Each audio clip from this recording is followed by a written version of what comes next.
இன்றும் எனது மதிப்புக்குரிய international European campus bachelor of education கட்கனேரி மாணவர்களே, அனைவருக்கும் அஸ்ஸலாமு அலைக்கும், வணக்கம். இன்று நாங்கள் செய்ய இருக்கின்ற பாடம் மெஷர்மெண்ட் அண்ட் இவாலுவேஷன். அந்த பாடம் கற்பிப்பதற்கு முதல் ஒரு மோட்டிவேஷனுக்காக, உங்களை ஊக்கப்படுத்துவதற்காக முதலில் என்னை அறிமுகம் செய்துவிட்டு பாடத்துக்கு நுழையலாம் என நினைக்கின்றேன். அந்த வகையில் 1979 ஜனவரி மாதம் 8ஆம் தேதி முதல் ஆசிரியர் நியமனத்தை பெற்றுக்கொண்டு, அதாவது ஏஎல் கற்றுக்கொண்டிருக்கும் போது எனது நியமனம் கிடைத்தது. அதன் பிற்பாடு ஏஎல் பரீட்சை எடுத்து, அதனைத் தொடர்ந்து தேசிய கல்வி நிர்வாகத்தில் பிஇடி என்னும் பட்ட கற்கநெறியை தொடர்ந்து அதில் பிஇடி ஆனர்ஸ் என்ற பட்டத்தை நான் பெற்றுக்கொண்டேன். அதனைத் தொடர்ந்து மாஸ்டர் ஆஃப் எஜுகேஷன் என்று சொல்லக்கூடிய கல்வி முதுமானி பட்டத்தையும் தேசிய கல்வி நிர்வாகத்தில் பெற்றுக்கொண்டேன். அதனைத் தொடர்ந்து எம்ஃபில், பிஹெச்டி போன்ற பட்டங்களையும் யூனிவர்சிட்டியில் பெற்றுக்கொண்டேன். அந்த அடிப்படையில் தற்போது தேசிய கல்வி நிர்வாகத்தினுடைய பிஜிடி லெக்சரராகவும் பிஇடி லெக்சரராகவும் கடமையாற்றுவதோடு, ஓப்பன் யூனிவர்சிட்டி ஆஃப் ஸ்ரீலங்கா திறந்த பல்கலைக்கழகத்திலும், யூனிவர்சிட்டி ஆஃப் கொழும்பு பல்கலைக்கழகத்திலும், யூரோப்பியன் கேம்பஸ் என்ற வளாகத்திலும் லெக்சரராக கடமையாற்றிக் கொண்டிருக்கின்றேன். தற்போது ஆசிரியர் நியமனம், அதிபர் நியமனம், ஆசிரியர் ஆலோசகர் நியமனம் எல்லாவற்றையும் முடித்துக்கொண்டு, இளைப்பாறியின் பிற்பாடு ஃபேக்கல்டி ஆஃப் எஜுகேஷன் யூரோப்பியன் கேம்பஸினுடைய டீனாக கடமையாற்றிக் கொண்டிருக்கின்றேன். மேலாக past positions head of monitor and evaluation மேஸ் education campus, council member of south eastern university of Sri Lanka, mathematics ISA, teacher centre manager, Sri Lanka principal சேவிஸ் போன்ற பதவிகளை பெற்று சேவை செய்து தற்போது யூரோப்பியன் கேம்பஸில் டீனாக கடமையாற்றிக் கொண்டிருக்கின்றேன். அந்த வகையிலே நீங்களும் என்னை போன்று இவ்வாறான பட்டங்களை பெற வேண்டும் என்பதற்காக என்னை பற்றி முதலில் நான் அறிமுகம் செய்தேன். இப்பொழுது நாங்கள் பிஇடி கற்கை நெறியில் ப்ரொஃபஷனல் சப்ஜெக்டாக 8 பாடங்கள் இருக்கின்றன. அவற்றில் ஒரு பாடம்தான் மெஷர்மெண்ட் அண்ட் இவாலுவேஷன். அந்த பாடத்தினுடைய முதலாவது அலகுக்கு நுழைவதற்கு முதல் இந்த ஃபோட்டோக்களை நீங்கள் பாருங்கள். மெஷர்மெண்ட் என்றால் என்ன, இவாலுவேஷன் என்றால் என்ன என்பதை நீங்கள் அந்த கான்செப்ட்ஸை, அந்த எண்ணக்கருக்களை இந்த படத்தின் மூலமாக நீங்கள் பெற்றுக்கொள்ளலாம்.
அந்த வகையில் இங்கே தரப்பட்டிருக்கின்ற படங்களை பார்க்கின்ற போது இந்த மெஷர்மென்ட் ஒரு அளவு நாடாவை காட்டுகின்றது.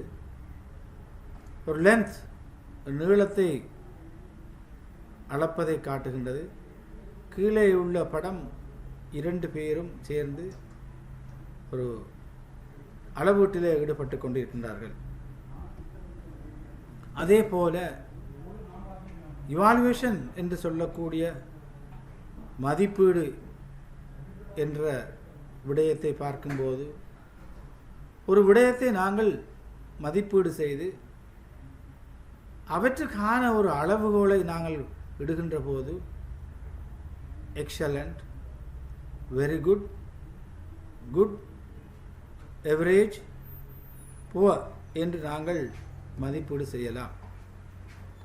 எனவே நாங்கள் அளவீடும் மதிப்பீடும் என்ற பாடத்தில் அளவீடு என்றால் என்ன, மதிப்பீடு என்றால் என்ன, கணிப்பீடு என்றால் என்ன என்ற பாடத்தை நாங்கள் நோக்குவோமாக இருந்தால் முதலிலே அளவீடு என்றால் என்ன என்பதை நாங்கள் பார்க்கும் இடத்து இந்த படத்திலே 3 விடயங்களை நான் டைப் பண்ணியிருக்கிறேன். ஒன்று பண்பு, 2வது அளவீட்டு கருவி, 3வது எண்ணிக்கை. இந்த 3 சொற்பிரயோகத்தையும் வைத்துக்கொண்டு அளவீடு என்றால் என்ன, அதற்கான வரைவிலக்கணத்தை நாங்கள் பார்க்கின்ற போது ஏதாவது பண்பு ஒன்றை அளவீட்டு கருவி மூலமாக அளந்து அதனை எண்ணிக்கை வடிவில் வழங்குகின்ற ஒரு செயற்பாடு தான் அளவீடு. உதாரணமாக ஒரு பிள்ளையினுடைய உயரத்தை நாங்கள் அளக்கின்ற போது உயரம் என்பது இங்கே பண்பை குறிக்கும். அதனை அளப்பதற்காக மீட்டர் கோலை பயன்படுத்துகிறோம். அது ஒரு அளவீட்டு கருவியாக இருக்கும். அதனை அளந்து 125 சென்டிமீட்டர் என்று சொல்லுகின்ற போது அதனுடைய எண்ணிக்கையை குறிக்கும். எனவே இங்கு பிள்ளையினுடைய உயரம் 125 சென்டிமீட்டர் என்று நாங்கள் வரையறுக்கலாம். எனவே ஆசிரியர்களாகிய நீங்கள் அளவீடு என்றால் என்ன என்பதற்கு வரைவிலக்கணத்தை உங்களுடைய சொந்த வசனத்திலே பண்பு, அளவீட்டு கருவி, எண்ணிக்கை, இந்த 3 விடயத்தை 3 சொற்களையும் வைத்துக்கொண்டு அதிலே நீங்கள் வரைவிலக்கப்படுத்தலாம். அடுத்ததாக அளவீடு என்ற சொல்லிலே பண்பு என்ற சொல் இங்கே தரப்பட்டிருக்கிறது. பண்பு 2 வகைப்படும். ஒன்று பௌதிக ரீதியான பண்பு, 2வது உளம் சார்ந்த பண்பு. அந்த வகையிலே தான் பௌதிக ரீதியான பண்பிலே நிறை, நீளம், அமுக்கம் என்பவற்றை நாங்கள் கூறலாம். அந்த வகையிலே தான் நாங்கள் ஒரு மாணவனுடைய உயரத்தின் 120 சென்டிமீட்டர் என்று இங்கே நாங்கள் அழைத்திருக்கிறோம். அதே போல உளம் சார்ந்த பண்பானது மாணவருடைய நுண்ணறிவு, பாட அறிவு, விருப்பு வெறுப்புகள் போன்றவற்றை அளக்கின்ற போது மாணவனுடைய அடைவு மட்டத்தை நாங்கள் கண்டுகொள்ளலாம். எனவே நாங்கள் அளவீடு என்ற சொல்லுக்கு வரைவிலக்கணத்தை பார்த்த நாங்கள் எங்களுக்கு தேவையான கல்வி அளவீடு என்றால் என்ன என்பதை நாங்கள் பார்க்கும் இடத்து அதே 3 வகையான சொற்பிரயோகம் செய்யப்பட்டிருக்கிறது. பண்பு, அளவீட்டு கருவி, எண்ணிக்கை. இங்கே நாங்கள் ஆசிரியர் தன்னுடைய கற்றல் கற்பித்தல் செயற்பாட்டிலே கல்வி அளவீடு என்பதை எவ்வாறு அளவிட முடியும் என்பதை நாங்கள் பார்க்கும் இடத்து ஒரு மாணவனுடைய பாட அறிவுதான் இங்கே பண்பை குறிக்கின்றது. அந்த பண்பை அளப்பதற்காக பரீட்சை ஒன்று வைத்து அதனை நாங்கள் அளவீட்டு கருவி மூலம் என்று சொல்லுகின்றோம். அந்த பரீட்சையை வைத்து விடைத்தாளை திருத்தி அந்த மாணவன் 50 புள்ளிகளை பெற்றால் என்று சொன்னால் அது எண்ணிக்கை வடிவத்திலே குறிக்கின்றது. அந்த வகையிலே இங்கே சொல்லப்பட்ட உதாரணம் கமலின் கணித பாட புள்ளி 80% உதாரணமாக சொல்லலாம். எனவே கல்வி அளவீடு என்றால் என்ன என்பதை கற்றல் கற்பித்தல் செயற்பாட்டின் மூலம் மாணவரது பாட அறிவை பரீட்சை மூலம் பரீட்சித்து அவற்றுக்காக புள்ளி வழங்குகின்ற ஒரு செயற்பாடுதான் கல்வி அளவீடு என்று நாங்கள் வரையறுக்கலாம். அந்த வகையில் நாங்கள் கல்வி அளவீட்டின் முக்கியமான பண்புகளை நாங்கள் பார்ப்போமாக இருந்தால் மாணவர்களுடைய அடைவு மட்டத்தை பார்க்கலாம், பாட அறிவை சொல்லலாம், அவர்களுடைய ஆற்றல் திறமை போன்றவற்றை நாங்கள் அளக்கலாம், அவர்களுடைய மனப்பாங்கு என்பவற்றை அளக்கலாம். அந்த மாணவர் அடைவு, பாட அறிவு, திறமை, மனப்பாங்கு போன்றவற்றை அளப்பதற்கான கல்வி அளவீட்டு கருவிகளை நாங்கள் இங்கே சொல்லுவோமாக இருந்தால் பரீட்சை, கேள்வி கொத்து, மனப்பாங்கு பிரமாணம், அவதானிப்பு பத்திரம். இந்த அளவீட்டு கருவியின் மூலமாக ஒரு மாணவரது அறிவு, மனப்பாங்கு, திறன் என்பவற்றை நாங்கள் அளந்து கொள்ளலாம். அந்த வகையிலே கல்வி அளவீட்டிலே 4 அளவு திட்டங்களை நாங்கள் இங்கே சொல்லலாம். ஒன்று மாத்திரை அளவிடை, நொமினல் ஸ்கேல். இரண்டாவது ஊழி அளவிடை, ஆர்டினல் ஸ்கேல். மூன்றாவது ஆயிடை அளவிடை, இன்டர்வல் ஸ்கேல். நாலாவது விகித அளவிடை, ரேசியோ ஸ்கேல். இங்கே மாத்திர அளவிடை என்றால் என்ன என்பதை பார்ப்போமாக இருந்தால் ஒரு மாணவனுக்கு உதாரணமாக கணித பாடத்தில் பரீட்சையை வைத்து மாணவர்களுக்கு ஒரு வகுப்பிலே மாணவர்களுக்கு பரீட்சையை, கணித பாட பரீட்சையை வைத்து விடைத்தாளை திருத்தி புள்ளிகளை வழங்குவதன் மூலமாக 50, 60, 70 போன்ற எண்களை நாங்கள் அளவீடாக கொடுத்தால் அந்த அளவீட்டை நாங்கள் சொல்லுகின்றோம் மாத்திரை அளவிடை என்று நாங்கள் கூறுகின்றோம். இரண்டாவதாக ஊழி அளவிடை. ஏற்கனவே சொன்ன மாத்திரை அளவிடையிலே புள்ளிகள் வழங்கியதன் பிற்பாடு எந்த மாணவன் முதலாவது புள்ளியை பெற்றிருக்கிறான், எந்த மாணவன் 2வது புள்ளியை பெற்றிருக்கிறான், எந்த மாணவன் 3வது புள்ளியை பெற்றிருக்கிறான், அதாவது வரிசைப்படி 1, 2, 3, 4 என்று நாங்கள் அந்த மாணவர்களை நிரல்படுத்தலாம். மூன்றாவது ஆயிடை அளவிடை. இதனை நாங்கள் ஆங்கிலத்திலே கூறுவோமாக இருந்தால் இன்டர்வல் ஸ்கேல் என்று நாங்கள் கூறலாம். இது இந்த 2 விடயங்களையும் தவிர, அதாவது 0 இருந்து நாங்கள் அளக்க முடியாத ஒரு செயற்பாடு. உதாரணமாக 0 இருந்து புள்ளிகளை நாங்கள் அளவிடையாக அளக்கின்ற போது அந்த வகுப்பா இடையில சமனாக கூடி குறைந்து அளக்கின்ற ஒரு செயற்பாடு தான் இந்த ஆயிடை அளவிடை. விகித அளவிடை என்று சொல்லுகின்ற போது ஒரு மாணவன் கணித பாடத்தில் 0 பெற்றிருக்கிறான் என்று சொன்னால் அவன் பரீட்சை கணித பாடத்தில் உள்ளடங்கிய பரீட்சையில் மட்டும்தான் 0 புள்ளி பெற்றிருக்கிறான். ஆனால் அவனது கணித அடைவு மட்டம் 0 அல்ல. எனவே இங்கே ஒரு மாணவனுடைய அளவுகோலை 0 இருந்து சமனான அளவுகோலுடன் அளக்கின்ற ஒரு செயற்பாடு தான் விகித அளவிடை என்று நாங்கள் கூறலாம்.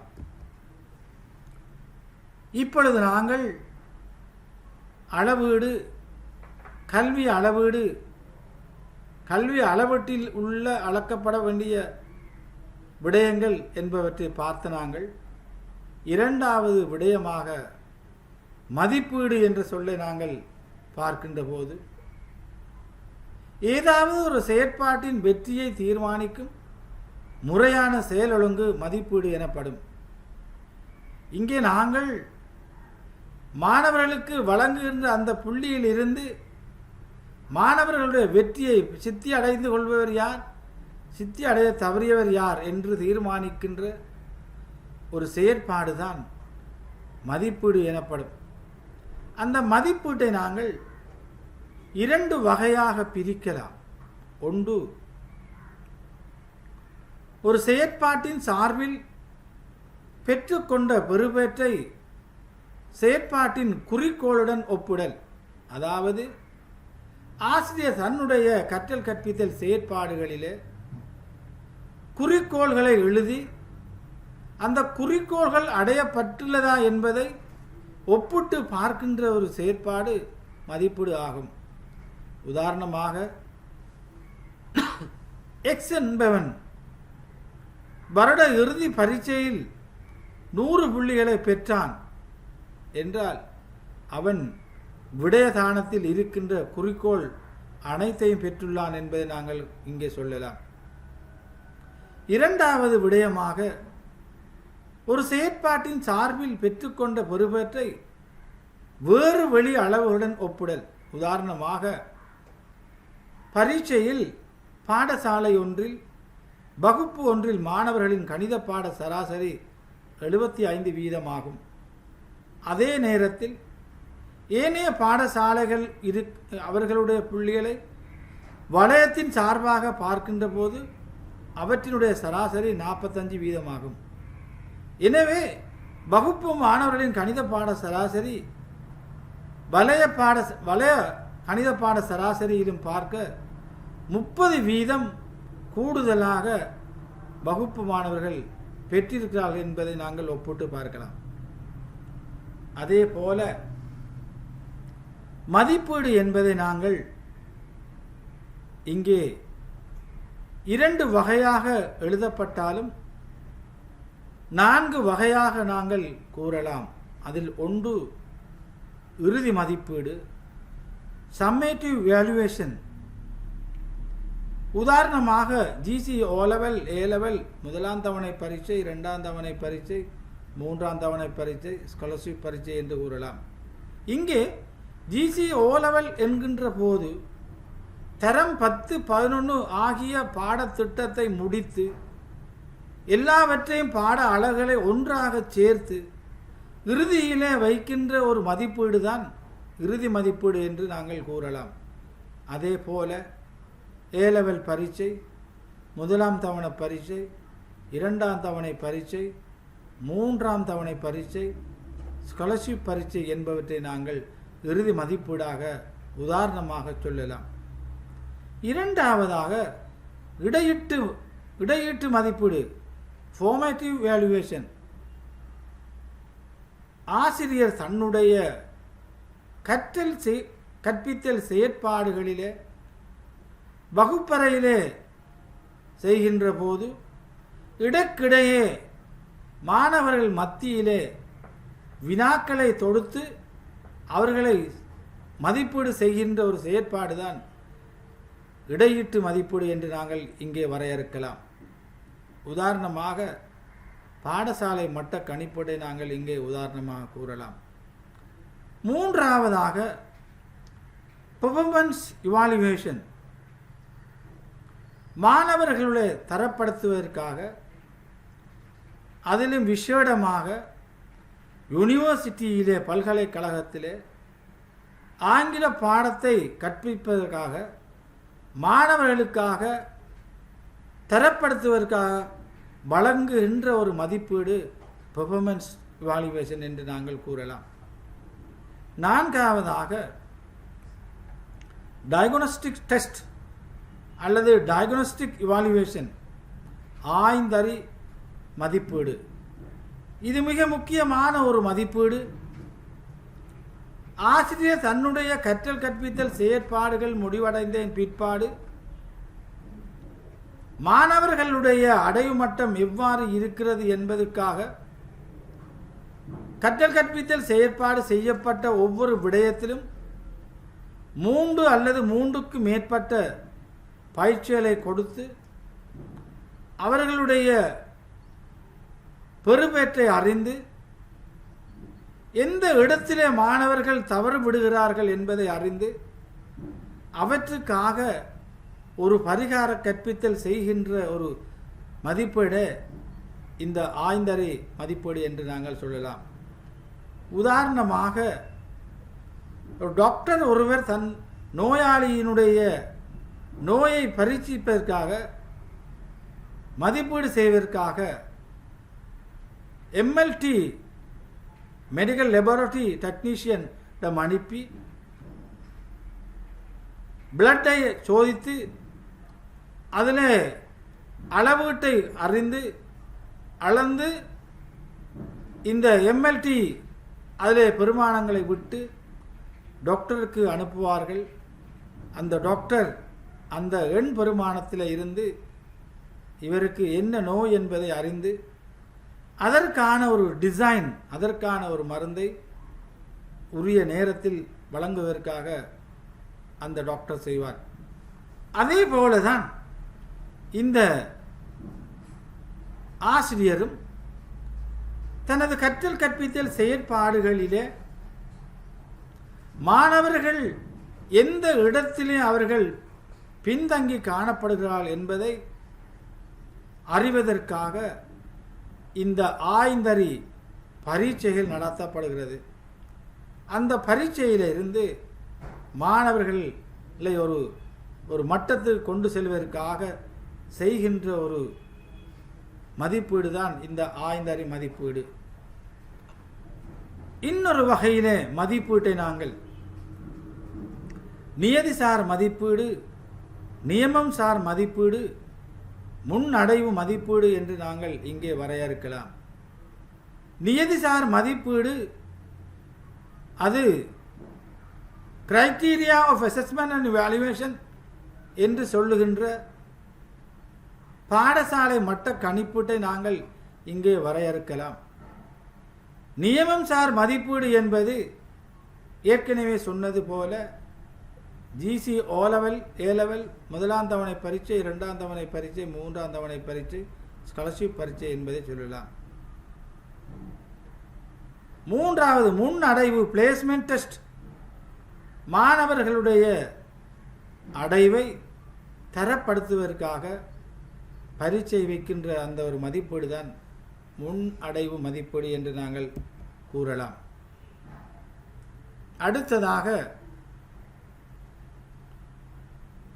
கணிப்பீடு என்ற சொல்லை நாங்கள் பார்க்கும் இடத்து 1998ஆம் ஆண்டு இந்த நாட்டிலே பாடசாலை மட்ட கணிப்பீடு அறிமுகம் செய்யப்பட்டது. முதலிலே 1997ஆம் ஆண்டு கம்பஹா மாவட்டத்திலே அறிமுகம் செய்யப்பட்டது. இதற்கான காரணம் தரம் 1 இருந்து தரம் 13 வரை மாணவர்கள் பாடத்தை கற்கிறார்கள், அறிவை பெற்றுக்கொள்கிறார்கள், பரீட்சையிலே சித்தி அடைகிறார்கள். ஆனால் வெறுமனே அவர்கள் புத்தக பூச்சிகளாகவே வெளியேறுகிறார்கள். மாணவர்களிடத்திலே அந்த பண்பு வளர்க்கப்படவில்லை, திறன் வளர்க்கப்படவில்லை, சமூகத்திறன் வளர்க்கப்படவில்லை, ஆளுமை பண்பு வளர்க்கப்படவில்லை என்று கண்ட அந்த ஆய்வு அதன் நிமித்தம் 1998 ஆண்டு இந்த நாட்டிலே பாடசாலை மட்ட கணிப்பீடு அறிமுகம் செய்யப்பட்டது. கணிப்பீடு என்ற சொல்லுக்கு ஆங்கிலத்திலே அசஸ்மெண்ட் என்று சொல்லப்படும். இந்த அசஸ்மெண்ட் என்ற சொல் லத்தீன் சொல்லாகிய எசிடாரே என்ற சொல்லிலிருந்து வந்தது. எசிடாரே என்றால் பலம் பலவீனம், மாணவர்களுடைய பலம் பலவீனத்தை அறிந்து தேர்ச்சி மட்டத்துக்கு கொண்டு செய்கிற செயற்பாடு தான் கணிப்பீடு. இன்னொரு வகையிலே மாணவர்களினுடைய கற்றலை தீர்மானம் எடுக்க துணை புரியும் தகவல்களை சேகரிக்க விளக்கம் கூறல் என்பவற்றை கொண்ட ஒரு செயற்பாடு கணிப்பீடு ஆகும். அந்த வகையில் இன்னும் ஒரு வகையில் நாங்கள் கூறுவதாக இருந்தால், ஆசிரியர் தன்னுடைய வகுப்பறை கற்றல் கற்பித்தல் செயற்பாடுகளிலே வகுப்பறைக்குள் நுழைந்து உலாவி மாணவர்களுடைய பலம் பலவீனத்தை அறிந்து எல்லா மாணவர்களையும் தேர்ச்சி மட்டத்துக்கு கொண்டு செல்லப்பட வேண்டும் என்ற ஒரு செயற்பாடு தான் இந்த கணிப்பீடு ஆகும். அந்த கணிப்பீட்டினுடைய நோக்கங்கள் இங்கே 4 கொடுக்கப்பட்டுள்ளன. முதலாவது கற்றலை மேம்படுத்தல், to improve the learning process. இரண்டாவது கற்பித்தலை மேம்படுத்தல், to improve the teaching process. மூன்றாவது மதிப்பிடலை மேம்படுத்தல், டு இம்ப்ரூவ் த வால்யூவேஷன் ப்ராசஸ். நாலாவது மதிப்பீட்டு கலாச்சாரத்திலிருந்து கணிப்பீட்டு கலாச்சாரத்துக்கு மாறுதல், to change evaluation culture to assessment culture. எனவே இந்த 4 விடயங்களையும் நோக்கமாக கொண்டதுதான் இந்த பாடசாலை மட்ட கணிப்பீடு. பாடசாலை மட்ட கணிப்பீடு ஆசிரியர் ஒருவர் மாணவர்கள் மத்தியிலே செய்கின்ற போது இந்த 4 விடயங்களும் இந்த 4 நோக்கமும் நிறைவேற்றப்பட வேண்டும் என்பதே ஆகும். அதிலும் விசேடமாக மாணவர்களுக்கு கணிப்பீடு செய்கின்ற போது மிக முக்கியமான அம்சங்களை அவர்கள் பரீட்சிக்க வேண்டும் அல்லது கணிப்பீடு செய்ய வேண்டும். முதலாவது அறிதல் ஆட்சித்திறன், காக்னிட்டிவ் எபிலிட்டி என்று சொல்லுவார்கள். இரண்டாவது மன எழுச்சி பண்பு, எஃபெக்டிவ் ட்ரேட்ஸ் என்று சொல்லுவார்கள். மூன்றாவது உள இயக்கத்திறன், சைக்கோமோட்டர் ஸ்கில் என்பார்கள். நான்காவது சமூகத்திறன், சோசியல் ஸ்கில்ஸ். ஐந்தாவது சமநிலையான ஆளுமை பண்பு, பேலன்ஸ் பர்சனாலிட்டி ரைட்ஸ். இந்த 5 விடயங்களையும் கணிப்பீடு செய்வதற்காக கணிப்பீட்டு கருவிகளை நாங்கள் அறிமுகம் செய்யப்பட வேண்டும். அறிதல் ஆட்சியை கணிப்பீடு செய்வதற்காக பரீட்சையை வைக்கின்றோம். அதே போல மன எழுச்சி பண்பு, உள இயக்கத்திறன், சமூகத்திறன், சமநிலையான ஆளுமை பண்பு என்பவற்றை பரீட்சிப்பதற்காக சில கணிப்பீட்டு கருவிகள் இருக்கின்றன. இந்த கணிப்பீடு மற்றும் மதிப்பீட்டினை பயன்படுத்தக்கூடிய சந்தர்ப்பங்களும் பயன்பாடும் என்ற விடயத்திலே நாங்கள் எந்த நேரத்தில் கணிப்பீடு செய்யப்பட வேண்டும், எந்த சந்தர்ப்பத்திலே கணிப்பீடு செய்யப்பட வேண்டும் என்பதை ஒரு குறுகிய கவிதை வடிவத்திலே நாங்கள் வடிக்கலாம்.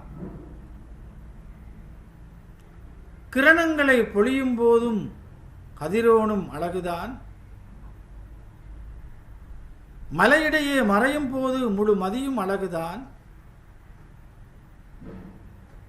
ஓடை நீரில் பட்டு தெறிக்கும் தாரகையும் அழகுதான், என்னிடம் நீ வருகையிலே முழு உலகும் அழகுதான். இந்த கவிதை பாடசாலை மட்ட கணிப்பீட்டிற்காக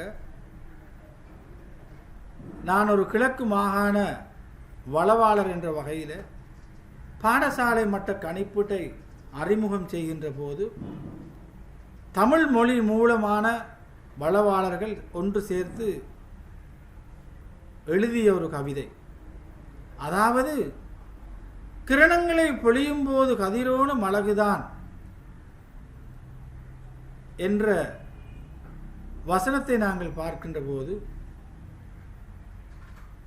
அது சொல்லிட்டாங்க. அப்போ நாங்கள் நிப்பாட்டோமே. எத்தனை நிமிஷம் போயிருக்கு? அது போதும். சரி, அறிவுமான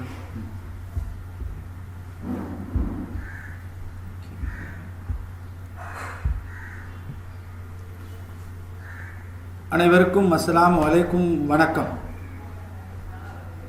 இன்று நாங்கள் புதியதொரு கல்வி செயற்பாட்டிலே இருந்து கொண்டிருக்கிறோம். 4 சுவர்களுக்கு மத்தியிலே ஒரு வகுப்பறையை உருவாக்கி அதிலே பிளாக் போர்டு அல்லது ஒயிட் போர்டு என்பவற்றை பயன்படுத்தி சோக்கால் எழுதி அல்லது இங்கால் மாக்கரால் எழுதி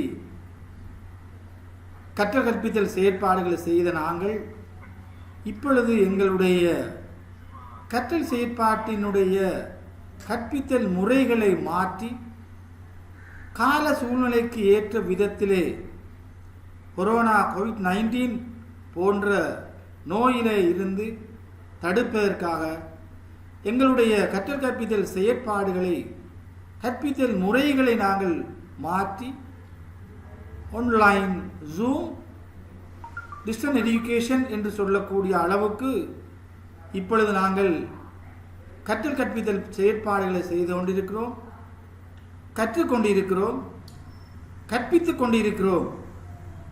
அந்த வகையிலே நாங்கள் இந்த 21ஆம் நூற்றாண்டினுடைய சவால்களை முறையடிக்கக்கூடிய அளவுக்கு எங்களுடைய கற்றல் கற்பித்தல் செயற்பாடுகள் இருக்க வேண்டும். அந்த அடிப்படையிலே தான் 1996ஆம் ஆண்டு உலக நாடுகளிலே இருக்கின்ற கல்வி அமைச்சர்கள் இணைந்து பிரான்சிலே இந்த 21ஆம் நூற்றாண்டினுடைய கல்வியினுடைய நோக்கம் எவ்வாறு இருக்க வேண்டும் என்று 196 பக்கங்கள் கொண்ட ஒரு புத்தகத்தை எழுதி மிக முக்கியமாக சொல்லப்பட்ட 4 pillars of the education, கல்வியினுடைய 4 தூண்கள் என்ற அடிப்படையில் முதலாவது தூண் லேர்னிங் டு நோ, அறிவை பெறுவதற்காக கற்றல். இரண்டாவது லேர்னிங் டு டூ, செயலில் ஈடுபட கற்றல்.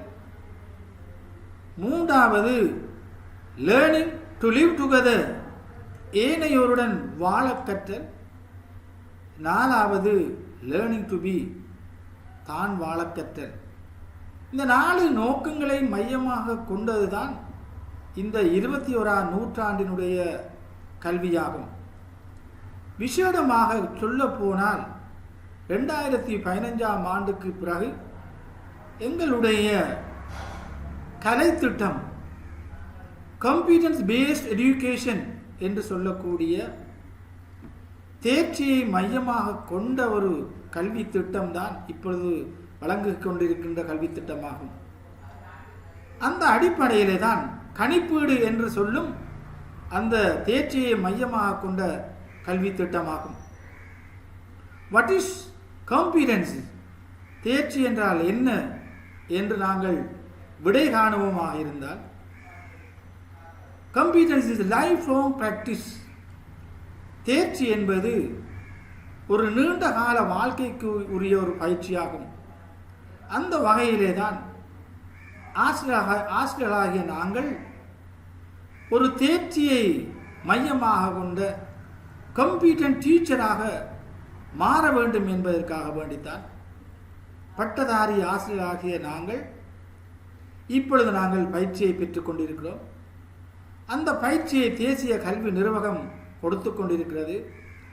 அதனுடைய பிரான்ச்சாக திருவண்ணாமலை மாவட்டத்திலே பவான் சார் அவர்கள் கோஆர்டினேட்டராக இருந்து அந்த பயிற்சியை கொடுத்து ஏனைய விரிவுரையாளர்கள் விரைவுரை ஆற்றிக் கொண்டிருக்கின்றார்கள்.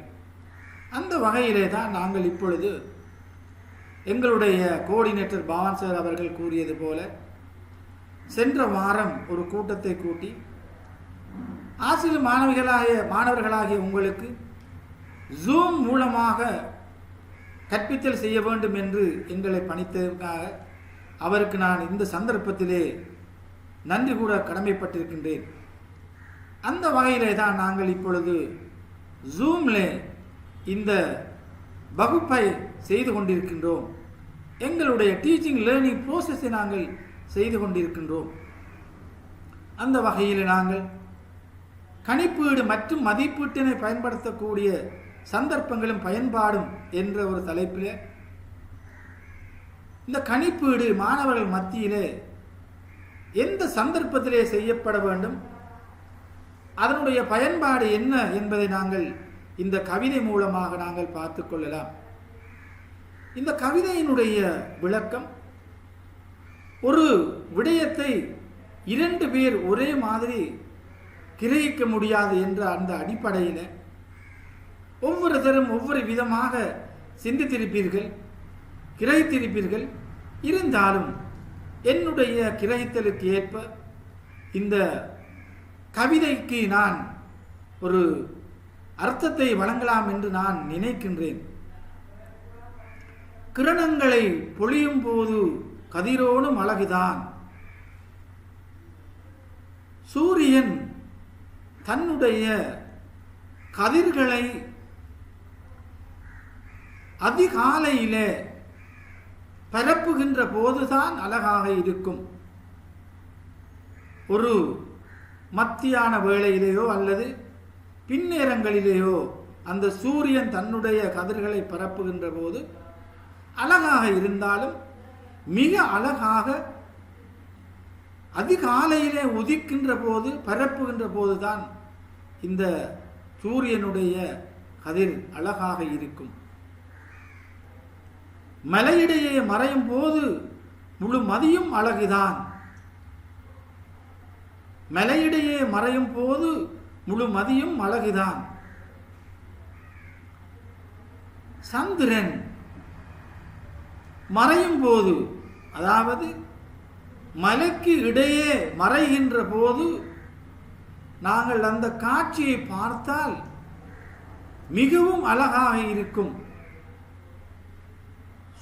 சந்திரன் அதனுடைய வெளிச்சத்தை வெளிக்காட்டி மலைக்கு இடையே மறைகின்ற போது அந்த முழு மதியும் முழு சந்திரனும் அழகாக இருக்கும்.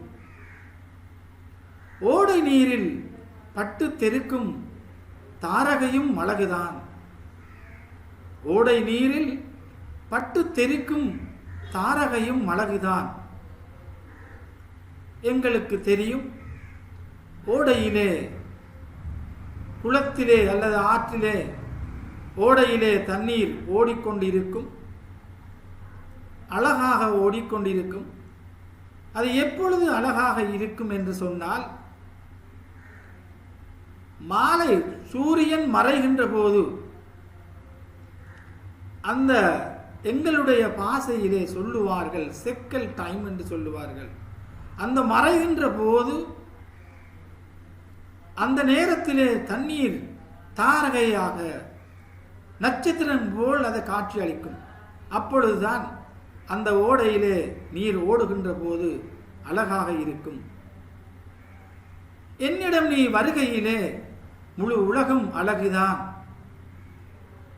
நீங்கள் எல்லோரும் 4வது வரியிலே இருந்த என்னிடம் நீ வருகையிலே முழு உலகம் அழகுதான் என்ற அந்த 4வது வசனத்துக்கு எல்லோரும் ஒரே மாதிரியான கருத்தை புரிந்திருப்பீர்கள். நீங்கள் புரிந்த கருத்து அல்ல இது. எந்த அர்த்தத்தை குறிக்கிறது என்று சொன்னால், மாணவர்கள் மத்தியிலே பாடசாலை மட்ட கணிப்பீடு வருகின்ற போது, அதாவது கணிப்பீட்டு கருவியின் மூலமாக அறிதல் ஆட்சித்திறன், cognitive ability, மன எழுச்சி பண்பு, effective traits,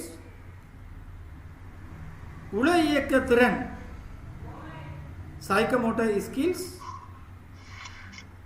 சமூகத்திறன், social skills,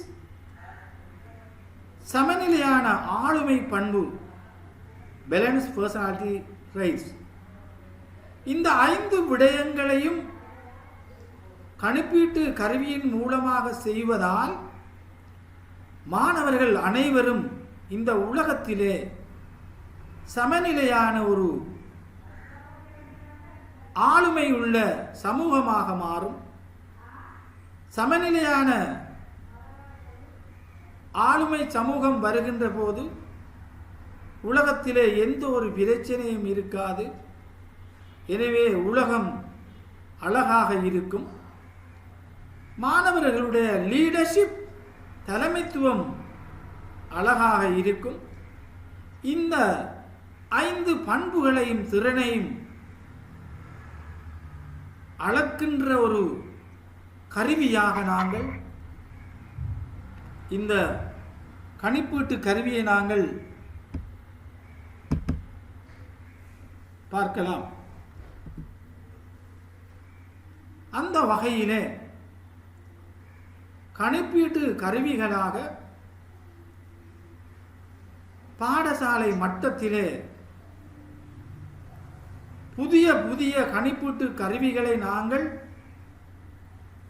தயாரிக்கின்ற போது மாணவர்களுடைய ஆளுமையை நாங்கள் வளர்க்கலாம். அந்த அடிப்படையிலே கணித திளைப்பின் வழித்தடம் என்று சொல்லக்கூடிய புதிய கருவி ஒன்றுதான் கணித பாடத்திலே உருவாக்கப்பட்ட கருவியாகும். அதேபோல ஏனைய பாடங்களுக்கும் ஆக்கச் செயற்பாடு, அவதானிப்பு, எண்ணக்கரு விளக்கப்படம், வினாவிடை போட்டி, பிரச்சினை சார்ந்த கற்றல் தேடல், சுவரேடு, இரட்டை நிற பதிவேடு, டபுள் என்ட்ரி ஜேர்னல், மாணவர் செயற்திட்டம், செயலடைவு கோவை,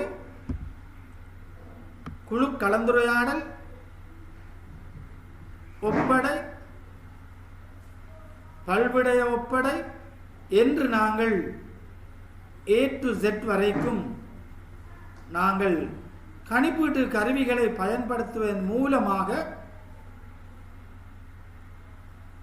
மாணவர்களுடைய ஆளுமை விருத்தியை நாங்கள் உருவாக்க முடியும். அந்த வகையிலே நாங்கள் இன்று அளவீடும் மதிப்பீடும் என்ற பாடத்திலே அளவீடு என்றால் என்ன, மதிப்பீடு என்றால் என்ன, கணிப்பீடு என்றால் என்ன என்ற பகுதிகளை நாங்கள் பார்த்து கொண்டிருக்கிறோம். அந்த வகையிலே உதாரணமாக கணித திளைப்பின் வழித்தடம் என்ற கணிப்பீட்டு கருவியை நாங்கள் உற்று நோக்குவோமாக இருந்தால் மாணவர்களை குழுக்களாக பிரித்து செயற்பாடுகள் வழங்குவதன் மூலமாக மாணவருடைய தலைமைத்துவத்தை நாங்கள் வளர்த்து கொள்ளலாம். அந்த வகையிலே கணித பாடத்திலே கிரேட் 6, 7, 8 போன்ற வகுப்புகளுக்கு இவ்வாறான கணிப்பீட்டு கருவிகளை நாங்கள் வழங்கலாம். இங்கே செயற்பாடு ஒன்றிலே குழு ஒன்றுக்காக வழங்கப்பட்ட செயற்பாடுகளை நாங்கள் பார்ப்போமாக இருந்தால் நான் ஆரம்பத்திலே கூறியது போல அளவீடு என்றால் என்ன?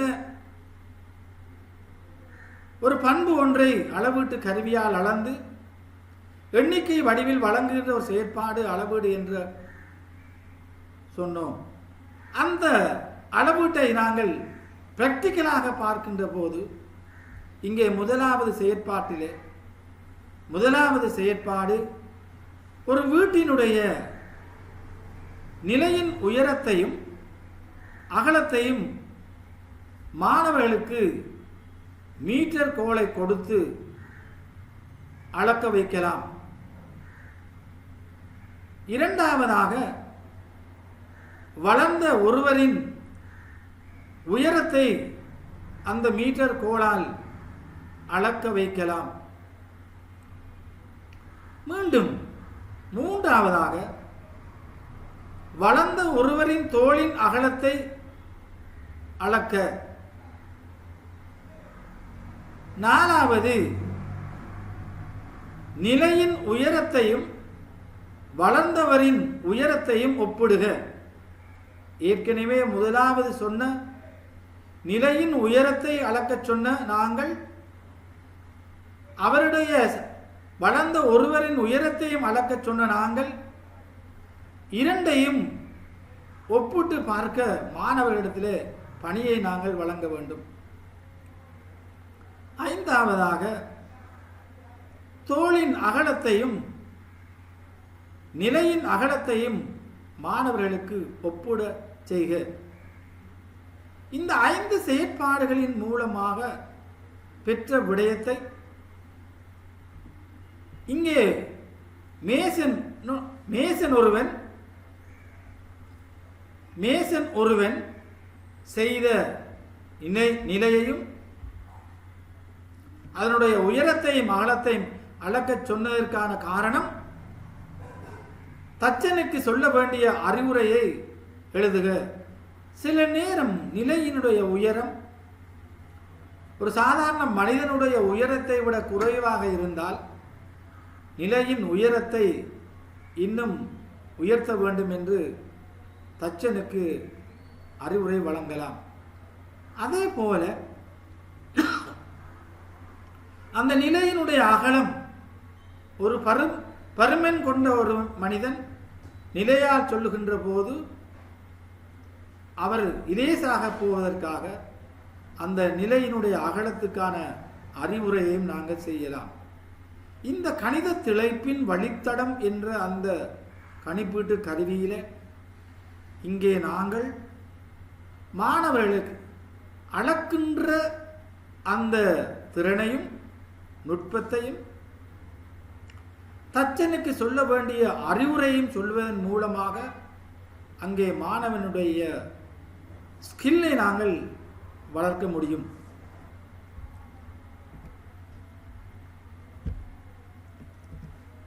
செயற்பாடு 2. இது இரண்டாவது குழுவுக்கு வழங்கப்பட வேண்டிய செயற்பாடு. உங்கள் கால் பாதத்திலிருந்து முழங்காலுக்கு உள்ள தூரத்தை அளக்க. உங்கள் கால் பாதத்திலிருந்து முழங்காலுக்கு உள்ள தூரத்தை அளக்க. இரண்டாவது, நிலத்திலிருந்து நாற்காலியின் அமரும் பகுதி நாற்காலி ஒன்றின் காலின் உயரத்தை அளக்க. இப்போது முதல் 2 செயற்பாடுகளையும் ஒப்பிட்டு பார்க்க சொல்லுக. அதன்படி தச்சனுக்கு சொல்ல வேண்டிய அறிவுரையை பட்டியல் படுத்துக. பட்டியல் படுத்தி விடயங்களை காரணத்துடன் எழுதச் செய்க. அந்த வகையில இங்கே இரண்டாவது குழு தச்சனுக்கு சொல்ல வேண்டிய கால் பாதத்திலிருந்து முழங்காலுக்குள்ள தூரத்தையும் நாற்காலியினுடைய அமருகின்ற அந்த உயரத்தையும் ஒப்பிட்டு பார்த்து சிறிது பெரிதாக இருந்தால் அவற்றுக்கான ஆலோசனையை இங்கே வழங்க முடியும். இங்கேயும் மாணவனுடைய ஆலோசனை சொல்லுகின்ற அந்த ஆளுமையில ஒரு பகுதியாக அபிவிருத்தி செய்ய முடியும். அதே போல பாடசாலையை மாணவர்களை சுற்றி வர செய்க. அந்த சுற்றி வந்து பாடசாலை பவுண்டரியிலே இருக்கின்ற செடிகளை எழுதச் செய்க. அவற்றை கூட்டங்களாக வேறுபடுத்துக. அவற்றை பட்டியல் படுத்துக. வேறுபடுத்தியதற்கான பண்பை எழுதுக.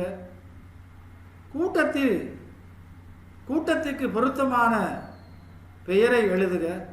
அதாவது அங்கே பட்டியல் படுத்திய அந்த கூட்டத்துக்கு பொருத்தமான பெயரை எழுதுக. பெயரை குறிப்பதற்கான காரணத்தை எழுதுக. இங்கே அதிபர் ஆசிரியர்களுக்கு மாணவர்களுக்கு சொல்ல வேண்டிய அறிவுரைகளை எழுதுக. அந்த அடிப்படையில் இங்கே நாங்கள் பாடசாலை மட்ட கணிப்பீட்டில் 4வது செயற்பாடாக மாடிப்படியின் உயரம் அகலம் என்பவற்றை அளக்க, உங்கள் பாதத்தின் நீளத்தை அளக்க. இப்பொழுது பாதத்தின் நீளத்தையும் படியின் அகலத்தையும் ஒப்பிடுக.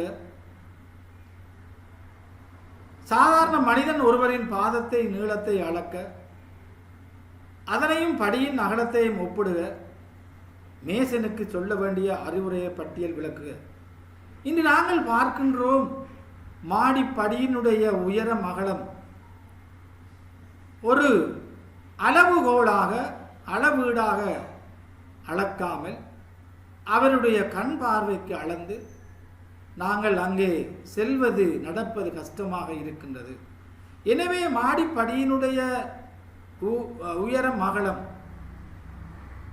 சாதாரண ஒரு மனிதனுடைய பாதத்தினுடைய நீளம் படியின் அகலத்தையும் ஒப்பிட்டு பார்த்து கட்டினால் சாதாரணமாக மாடிப்படியிலே ஏற முடியும் என்பதை மேசனுக்கு சொல்ல வேண்டிய அறிவுரைகளாகும். அந்த வகையில் இவ்வாறான கணிப்பீட்டிலே செய்யப்பட வேண்டிய கணிப்பீட்டு கருவியிலே ஒன்றாகிய கணித திளைப்பின் வழித்தடம் என்ற அந்த கணிப்பீட்டு கருவியில மாணவருடைய ஆளுமை விருத்தியையும் மாணவனுடைய திறனையும் குழுக்களாக செல்கின்ற போது அவர்களுடைய பண்பையும் உயரம் அகலம் அளக்கின்ற அந்த அறிவோடு அந்த திறனையும் பெற்றுக்கொள்கின்ற அந்த வாய்ப்பு இந்த கணித திளைப்பின் வழித்தடம் என்ற கணிப்பீட்டு கருவியிலே நாங்கள் இந்த பயனை பெற்றுக்கொள்ளலாம். அதே போல இன்னும் ஒரு கருவியை நாங்கள் பார்ப்போமாக இருந்தால், இதிலே டைப் பண்ணப்படவில்லை என்று சொன்னாலும் உங்களுக்கான ஒரு அறிவுரையாக நான் இதனை வழங்குகின்றேன். உதாரணமாக அசைன்மென்ட் ஒப்படை என்று சொல்லுகின்ற அதிலும் விசேடமாக மல்டிபர்பஸ் அசைன்மென்ட் பல்விடய ஒப்படை என்று சொல்லுகின்ற அந்த ஒப்படையை நாங்கள் எங்களுடைய மாணவ பருவத்திலும் இந்த ஆசிரியர்களாகிய நாங்கள் இந்த ஆசிரியர் சேவையிலும் செய்யப்படாத ஒரு கருவியாகும். இதனை நீங்கள் பாடசாலையிலே வகுப்பறை மாணவர்களுக்கு பயன்படுத்தினால் அந்த மாணவர்களை நல்ல ஒரு பண்புகளை வளர்க்கக்கூடிய ஒரு கருவியாக அது அமையும். உதாரணமாக ஒரு விசேடமான ஒரு பண்டிகையை நாங்கள் எடுத்துக்கொள்வோம். அதிலும் விசேடமாக நோன்பு பெருநாள் அல்லது சித்திரை பெருநாள், தீபாவளி பண்டிகை பெருநாளை நாங்கள் எடுத்தால், நாங்கள் மாணவர்களுக்கு ஆசிரியர்களாகிய நாங்கள் பெருநாள் பண்டிகையை முடித்துவிட்டு பாடசாலை வருகின்ற போது நாங்கள் தொடுக்கின்ற வினாக்கள் என்னவென்றால், என்ன சாப்பிட்டீர்கள் பெருநாள் காலங்களில், எத்தனை உடுப்புகளை வாங்கினீர்கள் என்றுதான் நாங்கள் அநேகமாக மாணவர்கள் மத்தியிலே வினாக்களை தொடுப்போம். ஆனால் இந்த நிலை மாற எங்களுடைய PGDE 2020-21 ஆசிரியர் மாணவர்கள் ஒரு எக்ஸலன்ட் டீச்சராக பாடசாலையிலே காட்சி அளிக்க வேண்டும், ரோல் மாடலாக ஒரு முன்மாதிரியாக திகழ வேண்டும். அதுவும் தேசிய கல்வி நிர்வாகத்திலே திருவோணமலை சென்டரிலே கற்கின்ற ஆசிரியர் மாணவர்கள் பாடசாலையிலே ஒரு ரோல் மாடலாக இருக்க வேண்டும் என்பதற்காக இந்த கருவியை நாங்கள் பயன்படுத்தலாம். உதாரணமாக இங்கே நாங்கள் பெருநாள், ஒரு நோன்பு பெருநாளை நாங்கள் உதாரணமாக எடுத்தால், இது ஒரு உதாரணமாக நான் எடுக்கின்றேன். இந்த பெருநாள் காலங்களிலே GC O லெவல் கற்கின்ற 6 கருப்பாடங்களுக்கும் 3 பாஸ்கெட் சப்ஜெக்ட் என்று சொல்லக்கூடிய பாடங்களுக்கும் 9 பாடங்களையும் இந்த மல்டிபர்பஸ் அசைன்மெண்ட் என்று சொல்லக்கூடிய அந்த கருவியை எவ்வாறு பயன்படுத்தலாம் என்பது பற்றி பார்ப்போம். உதாரணமாக விஞ்ஞான பாடத்தை நாங்கள் எடுப்போமாக இருந்தால், இந்த பெருநாள் காலங்களிலே பண்டிகை காலங்களிலே நடைபெறுகின்ற சக்தி மாற்றங்களை பற்றி விஞ்ஞானத்திலே ஒரு அழகாக இருக்கின்றது. சக்தி மாற்றங்கள் பற்றி நாங்கள் மாணவர்களுக்கு ஒப்படையாக வழங்கலாம். அது எவ்வாறு எனில், நாங்கள் புதிய ஆடைகளை தைக்கின்றோம், அது ஒரு செயற்பாடு. அந்த புதிய ஆடைகளை அயன் பண்ண வேண்டும், அது ஒரு செயற்பாடு. அதற்காக கொடுக்கின்ற சக்தி மின்சார சக்தி, அது எப்பொழுது வெப்ப சக்தியாக மாறுகிறது. எனவே அவ்வாறு அந்த பெருநாள் காலங்களே செய்கின்ற ஒவ்வொரு சக்தி மாற்றங்களையும் மாணவர்களுக்கு எழுத செய்யலாம். எவ்வாறு?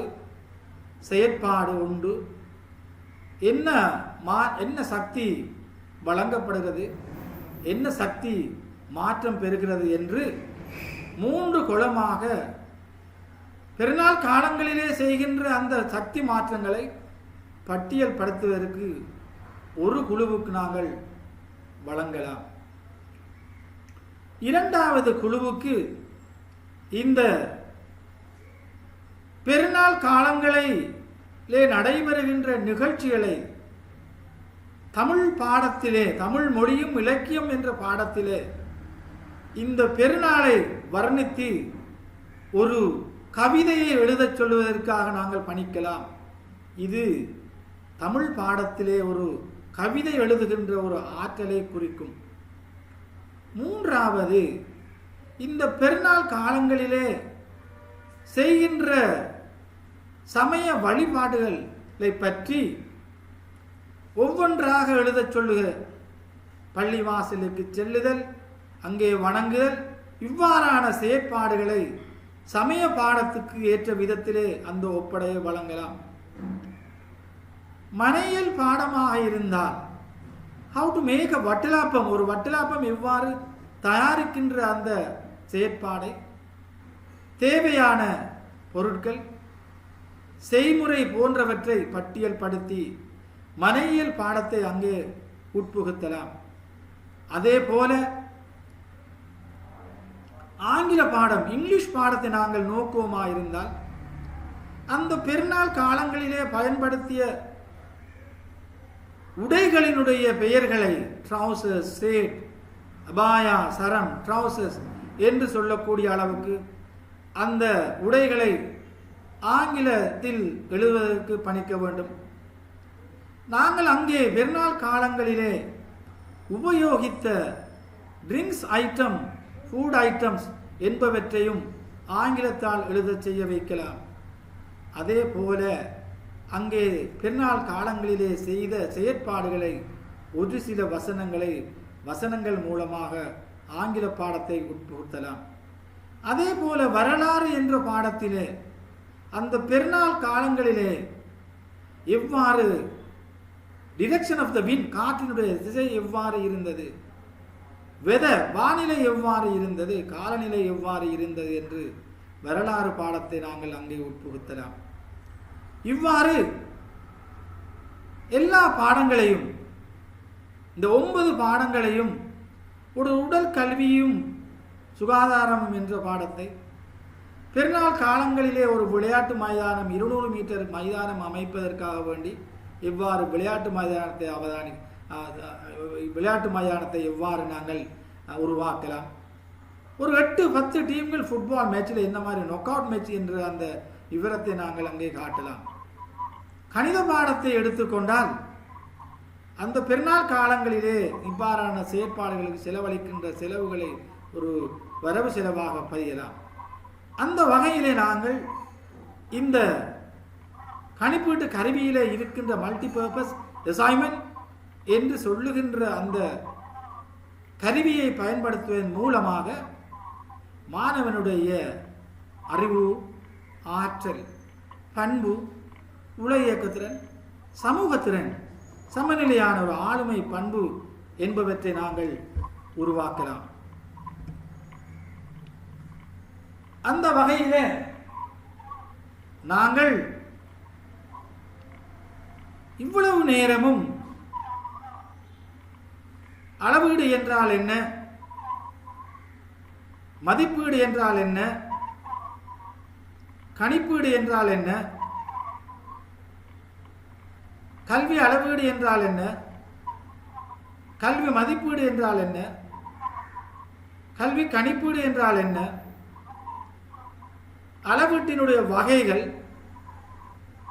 மதிப்பீட்டினுடைய வகைகள், கணிப்பீட்டினுடைய வகைகள் பற்றி ஓரளவு நாங்கள் விளங்கிக் கொண்டோம். இறுதியாக இந்த மதிப்பீட்டும் கணிப்பீட்டுக்குமான ஒற்றுமை வேற்றுமைகளை நாங்கள் பார்ப்போமாக இருந்தால், இங்கே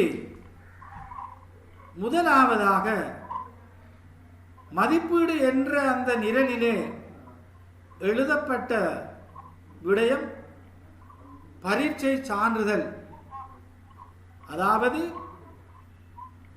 ஸ்காலர்ஷிப் பரீட்சையினுடைய சான்றிதழ், ஓலெவல் பரீட்சையினுடைய சான்றிதழ், ஏலெவல் பரீட்சையினுடைய சான்றிதழ், முதலாம் தவணை, 2ஆம் தவணை, 3ஆம் தவணை என்று சொல்லக்கூடிய ரிப்போர்ட் ஷீட், ரெக்கார்ட் புக் போன்ற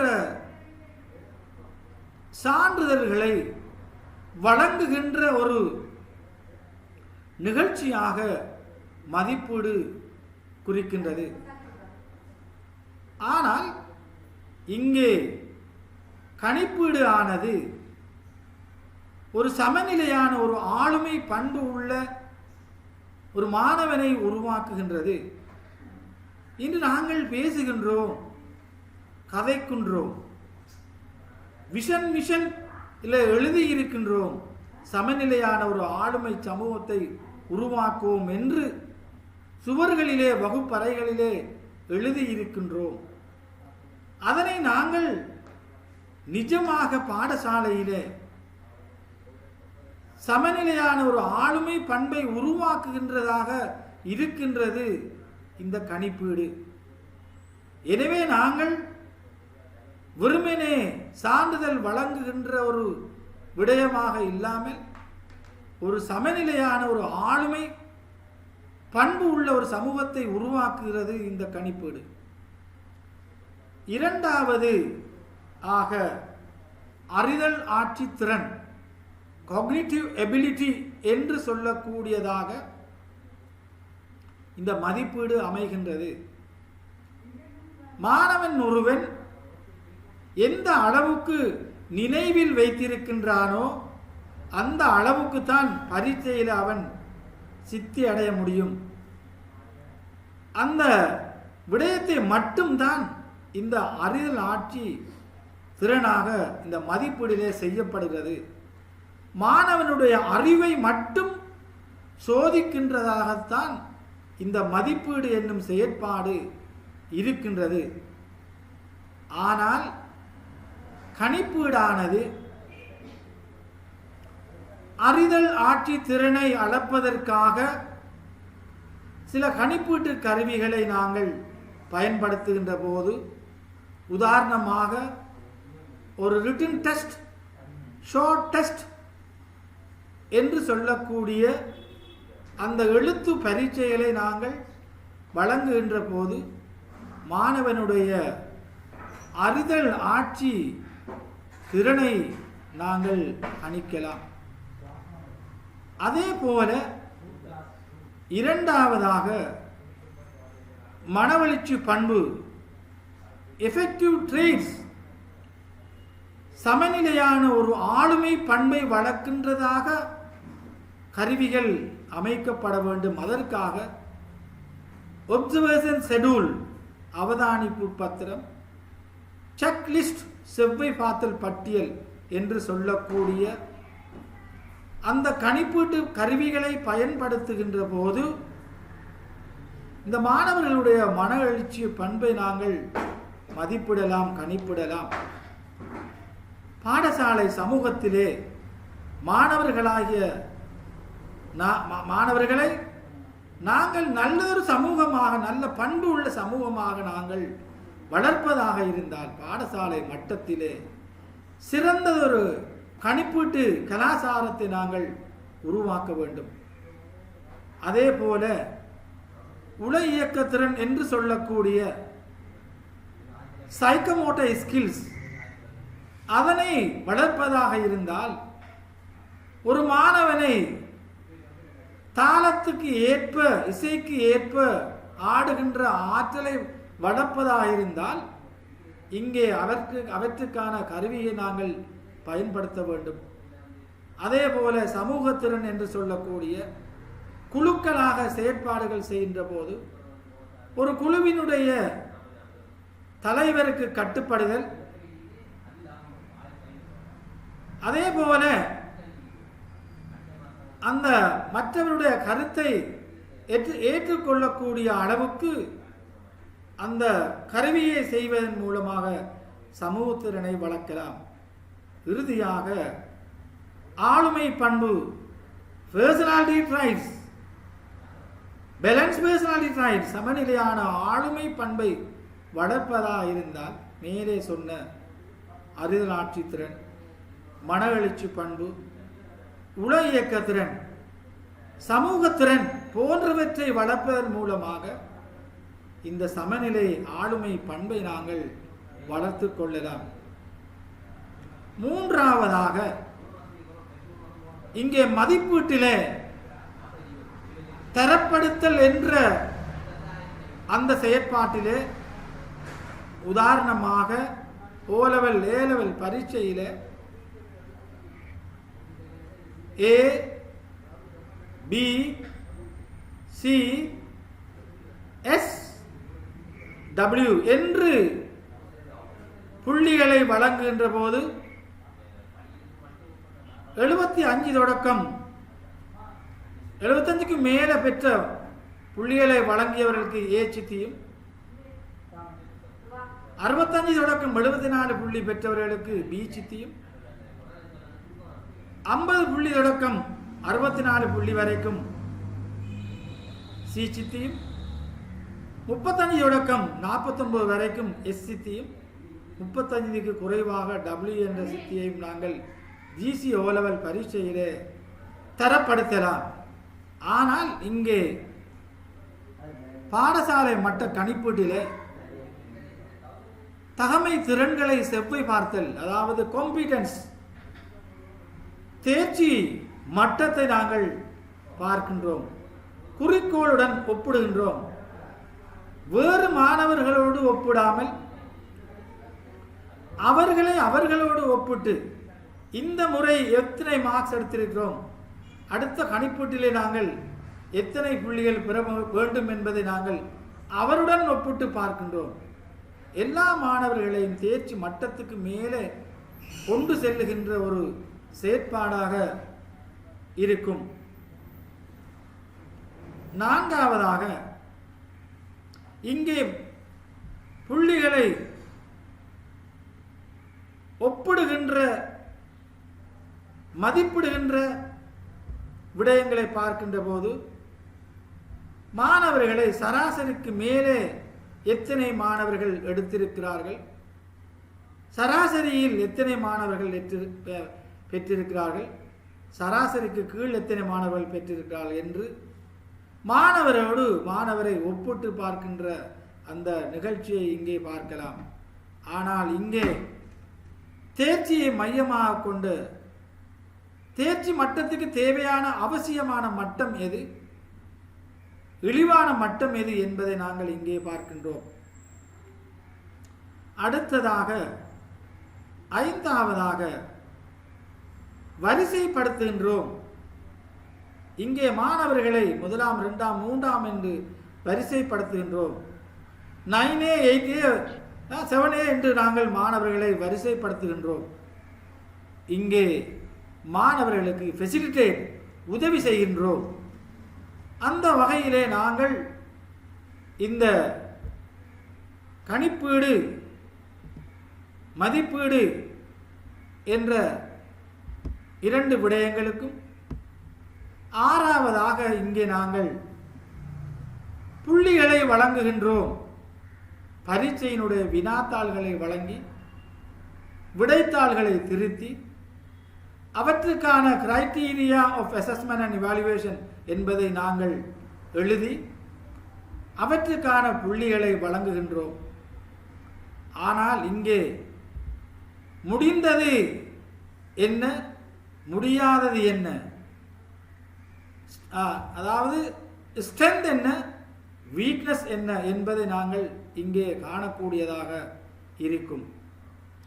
இங்கே நாங்கள் 7வது விடயத்தை பார்க்கின்ற போது எழுத்து பரீட்சை எவ்வாறு இருக்கும் என்று சொன்னால், ஒரு நம்பகத்தன்மையாகவும்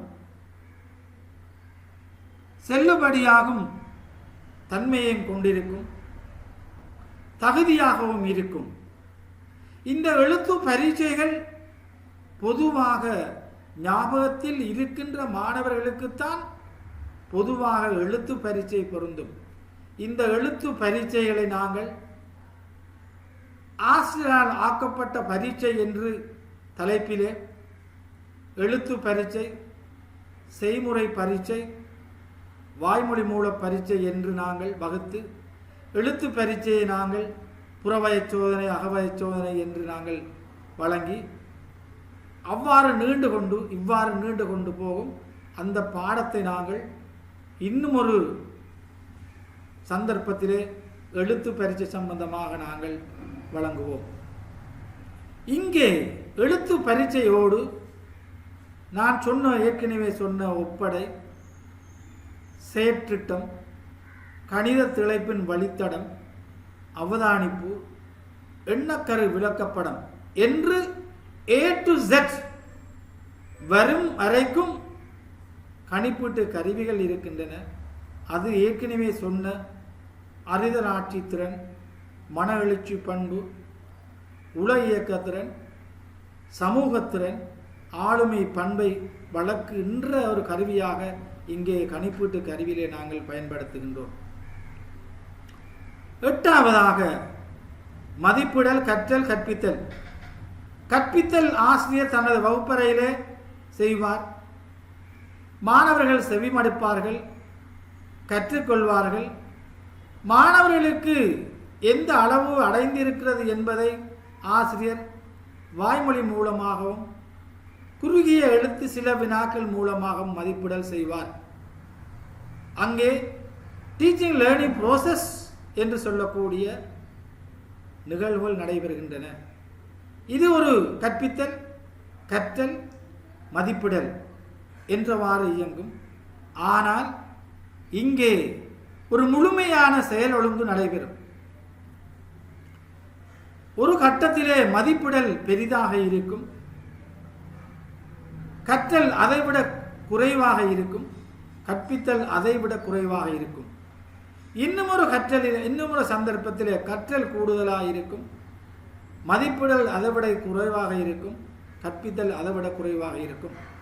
இன்னும் ஒரு சந்தர்ப்பத்திலே கற்பித்தல் அதிகமாக இருக்கும், கற்றல் அதைவிட குறைவாக இருக்கும், மதிப்பிடல் அதைவிட குறைவாக இருக்கும். எனவே இங்கே கற்றல் கற்பித்தல் செயற்பாடு மதிப்பீடு என்ற அந்த விடயம் ஒரு முழுமையான ஒரு செயலொழுங்கு நடைபெறும். இன்னும் ஒரு 5-10 நிமிடத்துக்கு பிறகு இங்கே நடைபெற்ற பாடத்தினுடைய சாராம்சமாக வழங்க இருக்கின்றேன். இப்பொழுது நேரம் 11 மணி. மீண்டும் 11 மணி 10 நிமிடத்துக்கு நடைபெறும் என்பதை அறிவிப்பதோடு நான் நினைக்கின்றேன் ஒரு வித்தியாசமான ஒரு பாடமாக இருக்கலாம். இதனை நாங்கள் உங்களுக்கு விளங்காத பகுதியாக இருந்தால் அடுத்து வரும் கிளாஸிலே நாங்கள் அந்த வினாக்களை நீங்கள் ஒரு குறுகிய நேரம் கொடுக்கின்ற போது நீங்கள் வினாக்களை கேட்கலாம், அதற்கான பதிலையும் வழங்கலாம் என்று இந்த 2வது செஷனை முடித்து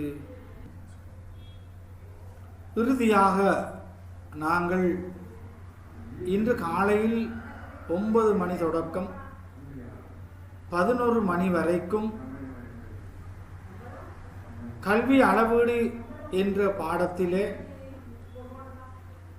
அளவீடு என்றால் என்ன, மதிப்பீடு என்றால் என்ன, கணிப்பீடு என்றால் என்ன,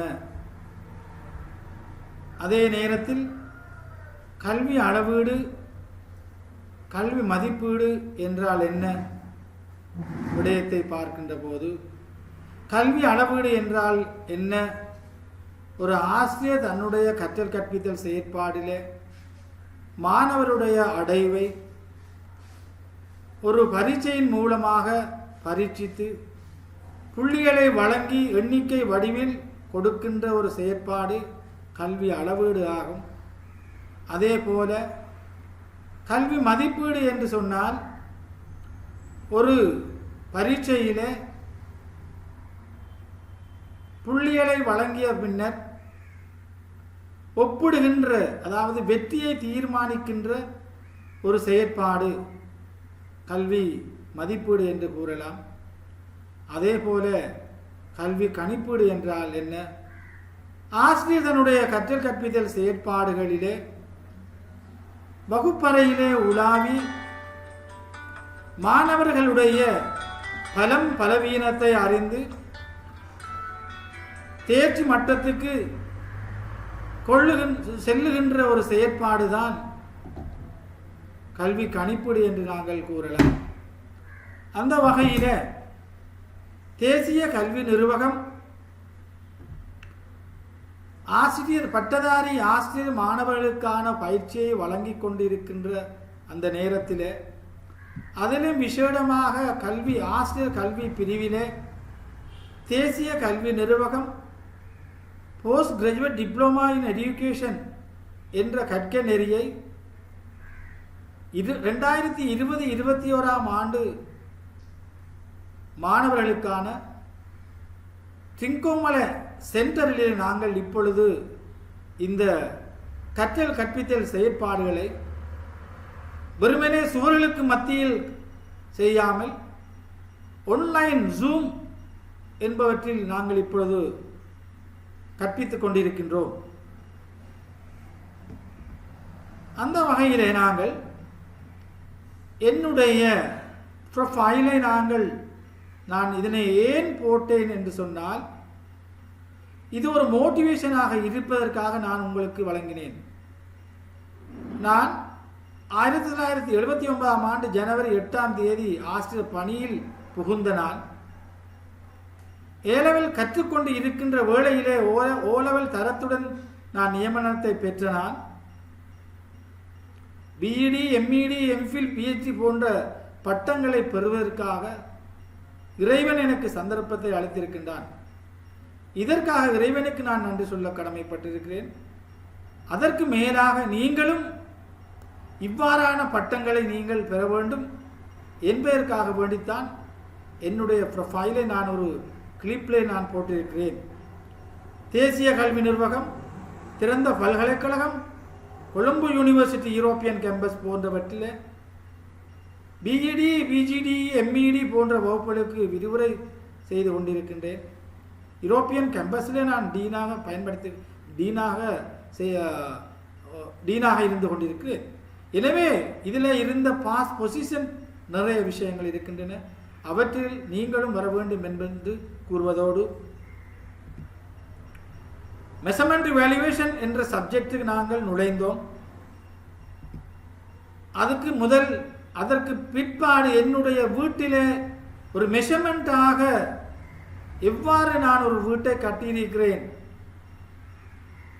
1990ஆம் ஆண்டு அளந்து ஒரு வீட்டுக்கு முன்னால் ஒரு லேண்ட்ஸ்கேப் செய்ய வேண்டும் என்பதற்காக செய்து அந்த வீட்டினுடைய படத்தை இந்த வீடியோ கிளிப்பின் மூலமாக நீங்கள் பார்த்து கொண்டிருக்கிறீர்கள். இது 30 வருடத்துக்கு முன்னால் கட்டப்பட்ட வீடு. இதில் எல்லா அறைகளும் வெள்ளை நிறத்தால் பூசப்பட்டது. ஏனென்று சொன்னால், பொதுவாக வெள்ளை நிறம் ஒரு அழகான ஒரு நிறமாகும், எல்லோரும் கவரக்கூடிய நிறம் என்பதற்காக அந்த வெள்ளை நிறத்தை பூசியிருக்கிறேன்.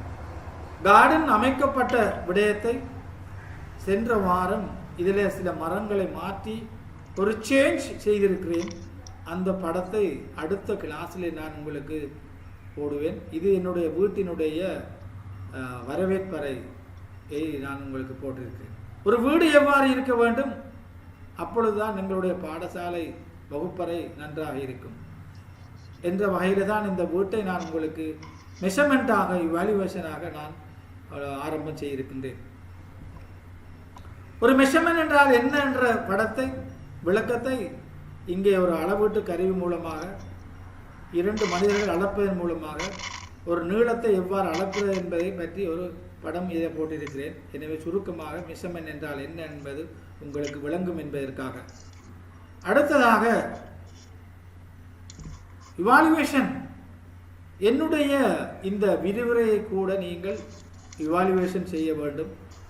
அடுத்து வரும் கிளாஸில் நீங்கள் என்னுடைய கற்றல் கற்பித்தல் செயற்பாடு எக்ஸலண்டாக இருந்தது, வெரி குட்டாக இருந்தது, குட்டாக இருந்தது, எவரேஜாக இருந்தது, புவராக இருந்தது, எத்தனை ஆசிரியர் மாணவர் பெயர் குறிப்பிட தேவையில்லை, ஒரு கல்குலேஷன் செய்து எக்ஸலன்ட் எத்தனை பேர் செய்திருக்கிறார்கள், வெரி குட் எத்தனை பேர் செய்திருக்கிறார்கள், குட் எத்தனை பேர் செய்திருக்கிறார்கள். ஏனென்று சொன்னால், இனி வரும் காலங்களிலே என்னுடைய கற்றல் கற்பித்தல் செயற்பாடை இந்த ஜூம் கிளாஸிலே நான் எவ்வாறு மாற்றிக்கொள்ளலாம் என்பதற்காக வேண்டி நீங்கள் தயவு செய்து என்னை இவாலுவேட் பண்ணுமாறு அன்பாக கேட்டுக்கொள்கின்றேன். என்னுடைய இந்த 3 மணித்தியால ஜூம் கிளாஸ் எவ்வாறு இருந்தது என்பதை நீங்கள் எக்ஸலண்டா, வெரி குட்டா, குட்டா, எவரேஜா, புவர் என்பதை நீங்கள் அளந்து இவாலுவேட் பண்ணுமாறு அன்பாக கேட்டுக்கொள்கின்றேன். அடுத்ததாக அளவீடு மதிப்பீடும் என்ற தலைப்பில் அளவீட்டுக்குரிய பண்பு, அளவீட்டு கருவி எண்ணிக்கை 3ஐயும் வைத்துக்கொண்டு ஒரு வரைவிலக்கணத்தை எவ்வாறு சொல்லலாம் என்பதற்காக உயரம் மீட்டர் கோள் 125 சென்டிமீட்டர் என்று போட்டிருக்கேன். சுருக்கமாக ஒரு வரைவிலக்கணத்தை கூறுவதாக இந்த 3 சொற்களையும் பயன்படுத்தி நீங்கள் ஒரு வரைவிலக்கணத்தை நீங்கள் பயன்படுத்திக் கொள்ளலாம். அதே போல அதில் பயன்படுத்தப்பட்ட பண்பு என்பதை 2ஆக பிரித்து பௌதீக ரீதியான பண்பு, உடல் ரீதியான பண்பு என்று நாங்கள் இதில் வகுத்திருக்கிறோம். எனவே அதே போல கல்வி அளவீடு என்றால் என்ன, பண்பிலே பாட அறிவாகவும் அளவீட்டு கருவி பரீட்சையாகவும் எண்ணிக்கைக்கு புள்ளியலாக வழங்கி ஒரு மாணவனுடைய கணித புள்ளியை நான் இங்கே வழங்கி இருக்கின்றேன். கல்வி அளவீட்டினுடைய முக்கியமான பண்பு மாணவர் அடைவு, பாட அறிவு, திறமை, மனப்பாங்கு, பரீட்சை போன்ற விடயங்கள் முக்கியமான பண்புகளாகும். அவற்றுக்கான கருவிகள் பரீட்சை, கேள்வி கொத்து, மனப்பாங்கு, பிரமாணம், என்ற அடுத்ததாக இந்த கல்வி அளவீட்டிலே அளவுடையா 4 வகையான அளவீடுகள் இருக்கின்றன. மாத்திரை அளவீடு, நாமினல் ஸ்கேல், ஊழி ஓர்டினல் scale, interval scale, ratio scale. இந்த ஸ்கேலை நான் சென்ற அந்த கிளாஸில் விளங்கப்படுத்தவில்லை. மாத்திரை அளவிடை என்றால் என்ன என்றால், மாணவர்களுக்கு புள்ளிகளை வழங்குகின்ற 50 மார்க்ஸ் 60 மார்க்ஸ் 70 மார்க்ஸ் வழங்குகின்ற ஒரு செயற்பாடு தான் மாத்திரை அளவீடு. ஊழி அளவிடை என்றால் அந்த புள்ளிகளிலே 1வது மார்க்ஸ் 2வது மார்க்ஸ் 3வது மார்க்ஸ் என்பதை அளக்கின்ற அளவீடு தான் ஊழி அளவிடை. ஆயிடை அளவிடை என்று சொன்னால், அதாவது 0 இருந்து அளக்கின்ற கருவிகள் சமனான அளவுகளை கொண்ட ஒரு கருவியாக வகுப்பாயிடையாக வைத்துக்கொண்டு அளக்கின்ற ஒரு ஆயிடை தான் அந்த ஆயிடை அளவிடை. விகித அளவிடை என்று சொன்னால் அங்கே 0 ஆரம்பிக்க முடியாது, இங்கே 0 அளக்கின்ற ஒரு செயற்பாடு. உதாரணமாக மார்க்ஸில் நாங்கள் புள்ளிகளை ஒரு கணித பாடத்தில் ஒரு மாணவன் 0 பெற்றால் கணிதத்தில் 0 என்று அர்த்தமில்லை, அந்த பரீட்சையில் தான் 0 ஒழிய கணிதத்தில் 0 இல்லை என்பதை இந்த விகித அளவிடை குறிக்கின்றது. அடுத்த மதிப்பீட்டை பற்றி நாங்கள் சொல்லியிருக்கிறோம். 2 வகையான மதிப்பீடு, குறிக்கோளுடன் ஒப்புதல், வேறு வழியுடன் ஒப்புதல் என்பதை பற்றி.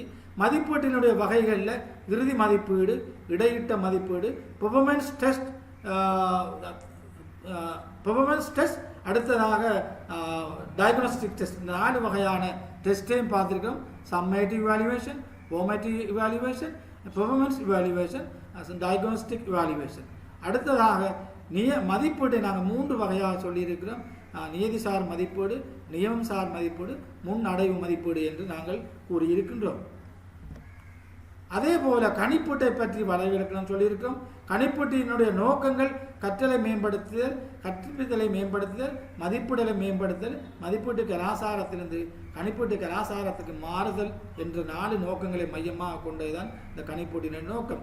அதில் கணிப்பீடு செய்யப்பட வேண்டிய அம்சங்கள் அறிதலாட்சி திறன், மனவெழுச்சி பண்பு, உலக இயக்கத்திறன், சமூகத்திறன், சமநிலையான ஆளுமை பண்பு என்பவற்றை குறிக்கும். அவற்றினுடைய விளக்கங்களை சொல்லியிருக்கிறேன்.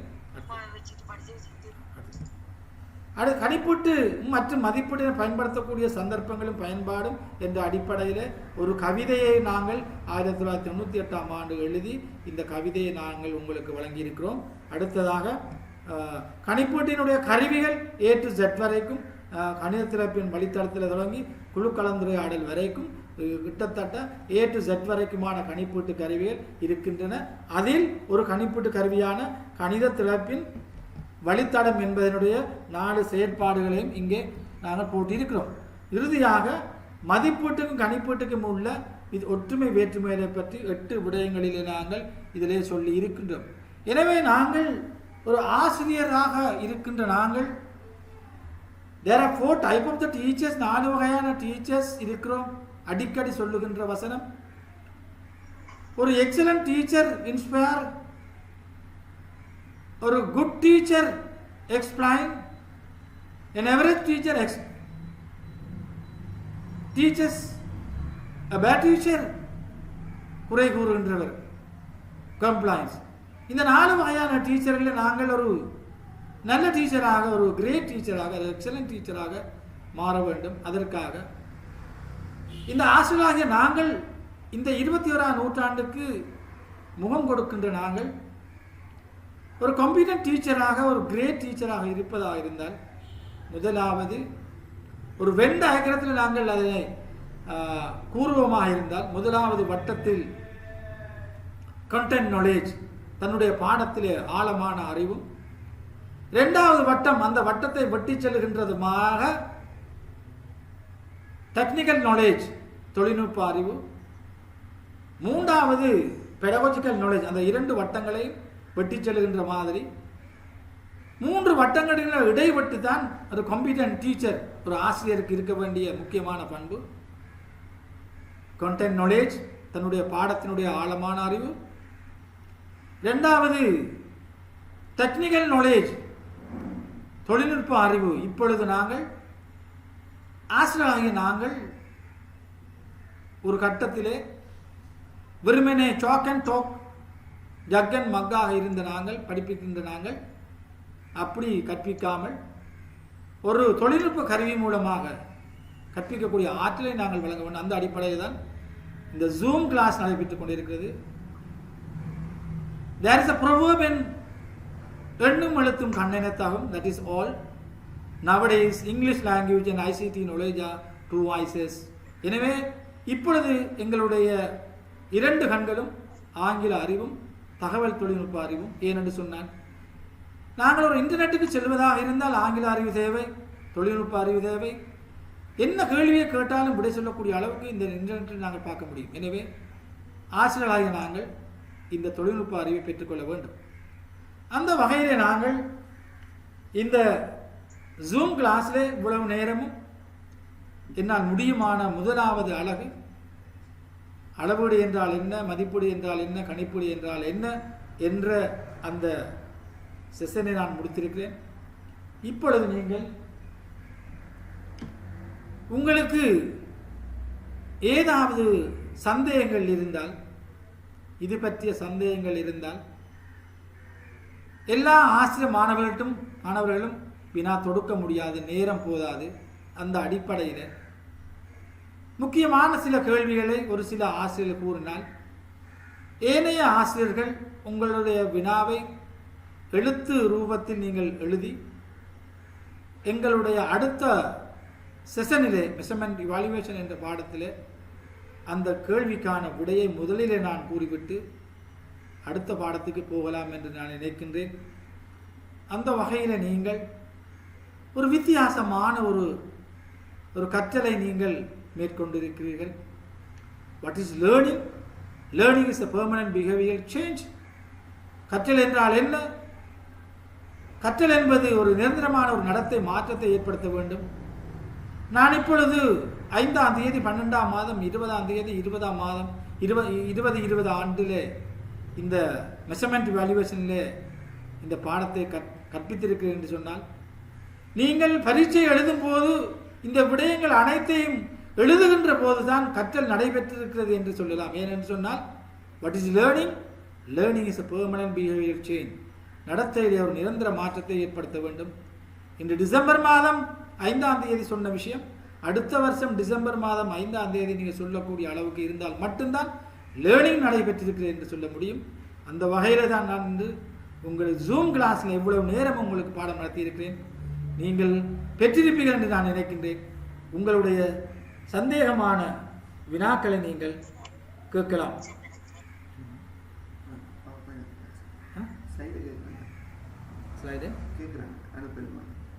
இந்த பவர் பாயிண்ட் சில ஸ்லைடை நாங்கள் அனுப்ப முடியும். இன்ஷா அல்லாஹ் இன்று மாலை பிற்பாடு எனக்கு இன்னும் ஒரு செஷன் உண்டு வேறொரு இதில் இருக்கிறதால மாலைக்கு பிறகு நான் இந்த பவர் பாயிண்ட் ப்ரெசன்டேஷன் நான் உங்களுக்கு அனுப்புகிறேன். டவுட் செட் மூலமாக கேட்கலாம். என்ன ரைட். என்னுடைய கற்றல் கற்பித்த செயற்பாடு எக்ஸலன்ட் என்ற ஒரு மாணவர் போட்டிருக்கிறார். அவருக்கு நான் நன்றி கூறுகிறேன். வணக்கம்.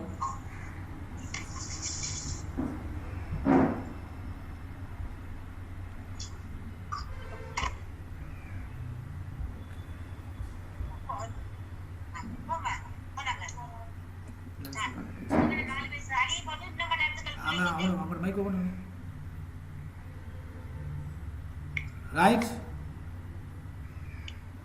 அநேகமாக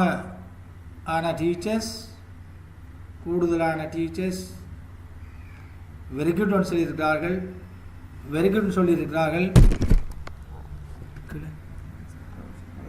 ரைட். இந்த செஷன் சம்பந்தமாக ஏதாவது டவுட்டுகள் இருந்தால், இந்த அளவீடு மதிப்பீடு கணிப்பீடு சம்பந்தமான டவுட்டுகள் இருந்தாலும் உங்களில் நீங்கள் வினாக்களே கேட்கலாம். இன்னும் ஒரு சில நிமிடங்கள் இருக்கின்றன.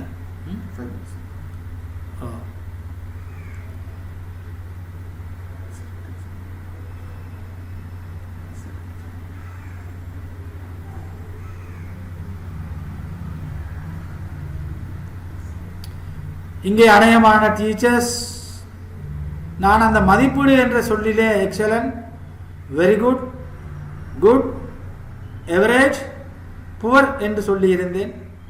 அநேகமான டீச்சர்ஸ் எக்ஸலன்ட் என்று அனுப்பியிருக்கிறார்கள், தேங்க்ஸ் பண்ணியிருக்கிறார்கள், வெரி குட் என்று எழுதியிருக்கிறார்கள், தேங்க்ஸ் பண்ணியிருக்கிறார்கள், வெரி குட் சொல்லியிருக்கிறார்கள்.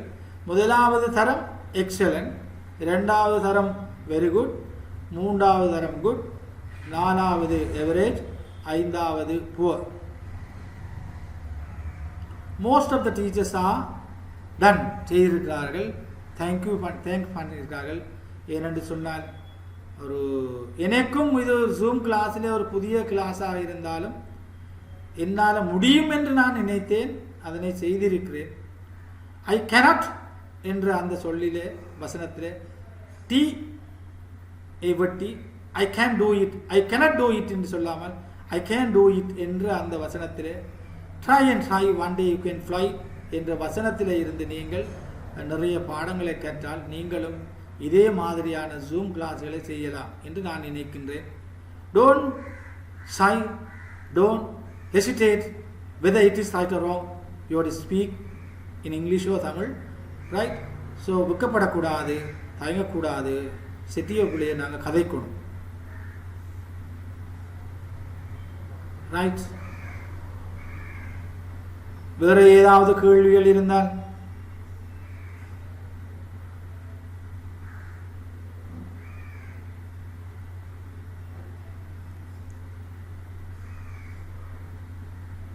நான் நினைக்கிறேன் உங்களுடைய வாழ்க்கையில் பாடசாலையில் கூட தொடர்ந்து 2.5 மணித்தியாலம் 3 மணித்தியாலம் இருந்திருக்க மாட்டீங்கன்னு நான் நினைக்கிறேன்.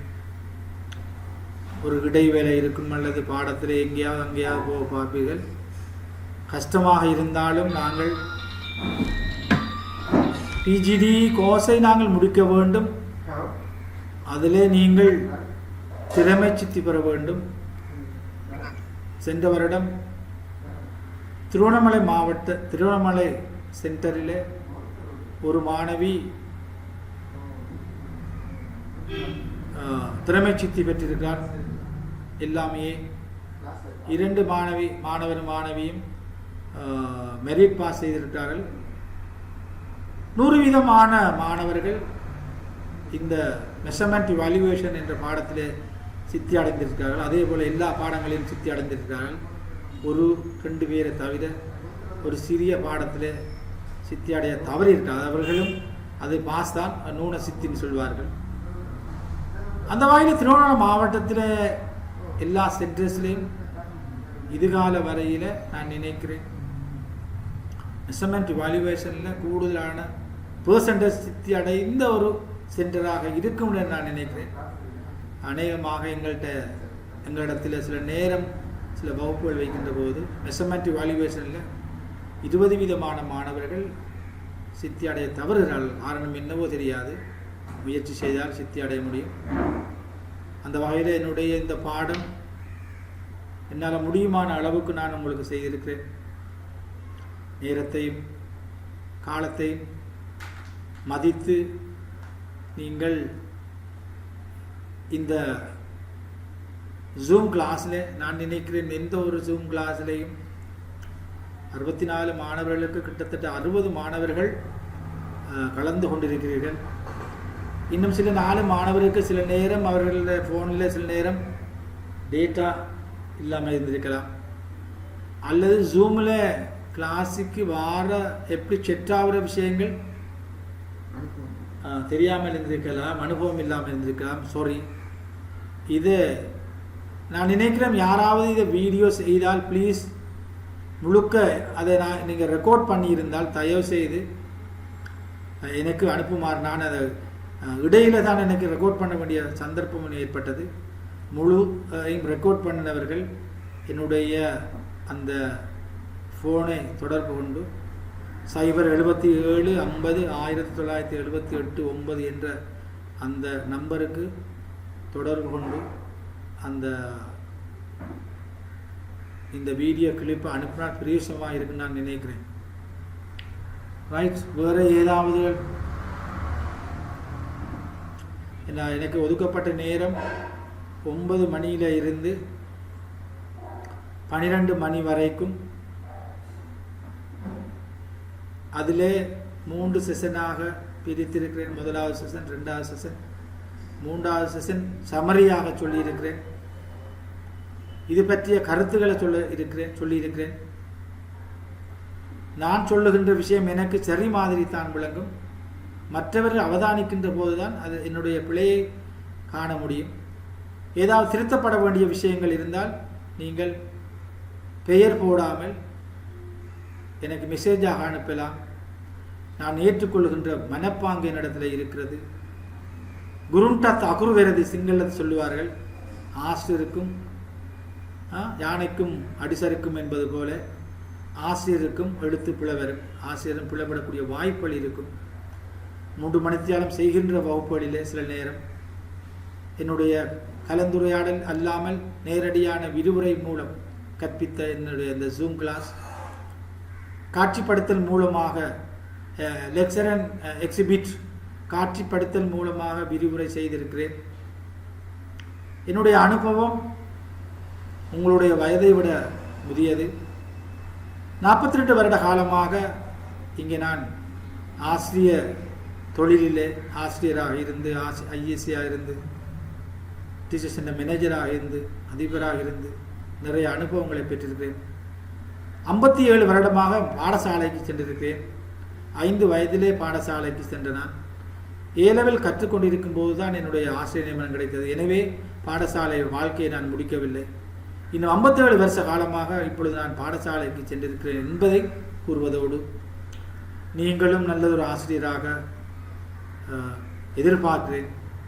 அதிலும் விசேடமாக நான் உங்களை என்னுடைய மாணவர் என்று சொல்லாமல் நீங்கள் என்னை என்னுடைய ஆசிரியர் என்று கூறுவதுதான் பொருத்தம் என்று நான் நினைக்கின்றேன். எனவே என்னுடைய ஆசிரியர் தொழில், ஆசிரியருடைய பணி ஒரு அறப்பணி, அதற்காக உன்னை அர்ப்பணி என்று கூறி என்னுடைய இந்த உரையை முடிக்கலாம் நான் நினைக்கின்றேன். உங்களுடைய வினாவுக்கு நான் வருகின்றேன். What are the 4 education pillars? Can you repeat? 4 pillars of the education: learning to know, அறிவை பெற கற்றல்; learning to do, செயலில் ஈடுபட கற்றல்; learning to live together, ஏனையோருடன் வாழ கற்றல்; learning to be, வாழ கற்றல். இந்த 1996ஆம் ஆண்டு 21ஆம் நூற்றாண்டினுடைய கல்வி தூண்கள் உலக நாடுகள் சேர்ந்து கல்வி அமைச்சிலே, பிரான்சிலே பவ்ரோ என்ற கல்வி அமைச்சரின் தலைமையிலே இவ்வாறான 196 பக்கங்கள் கொண்ட புத்தகங்கள் உருவாக்கப்பட்டதில் மிக முக்கியமான தூண் தான் 4 பண்பும். ஏன்னா லேர்னிங் டு நோ, அறிவை பெற கற்றல், அங்கே அறிவை குறிக்கிறது. லேர்னிங் டு டூ, செயலில் ஈடுபட கற்றல், திறனை குறிக்கிறது. லேர்னிங் டு லிவ் டுகெதர், ஏனையுடன் வாழ கற்றல் என்பது பண்பை குறிக்கிறது. அறிவும் திறனும் பண்பும் சேருகின்ற போதுதான் தேர்ச்சி அந்த மாணவனிடத்திலே ஏற்படுகிறது. எனவே ஆசிரியராக உங்களுக்கும் இந்த பிஜிடி கல்வி சம்பந்தமான அறிவு, நல்ல மனப்பாங்கு, நல்ல திறனையும் நீங்கள் பெற்றுக்கொள்ள வேண்டும் என்பதுதான் அந்த 21ஆம் நூற்றாண்டுடைய கல்வியினுடைய நோக்கமாகும்.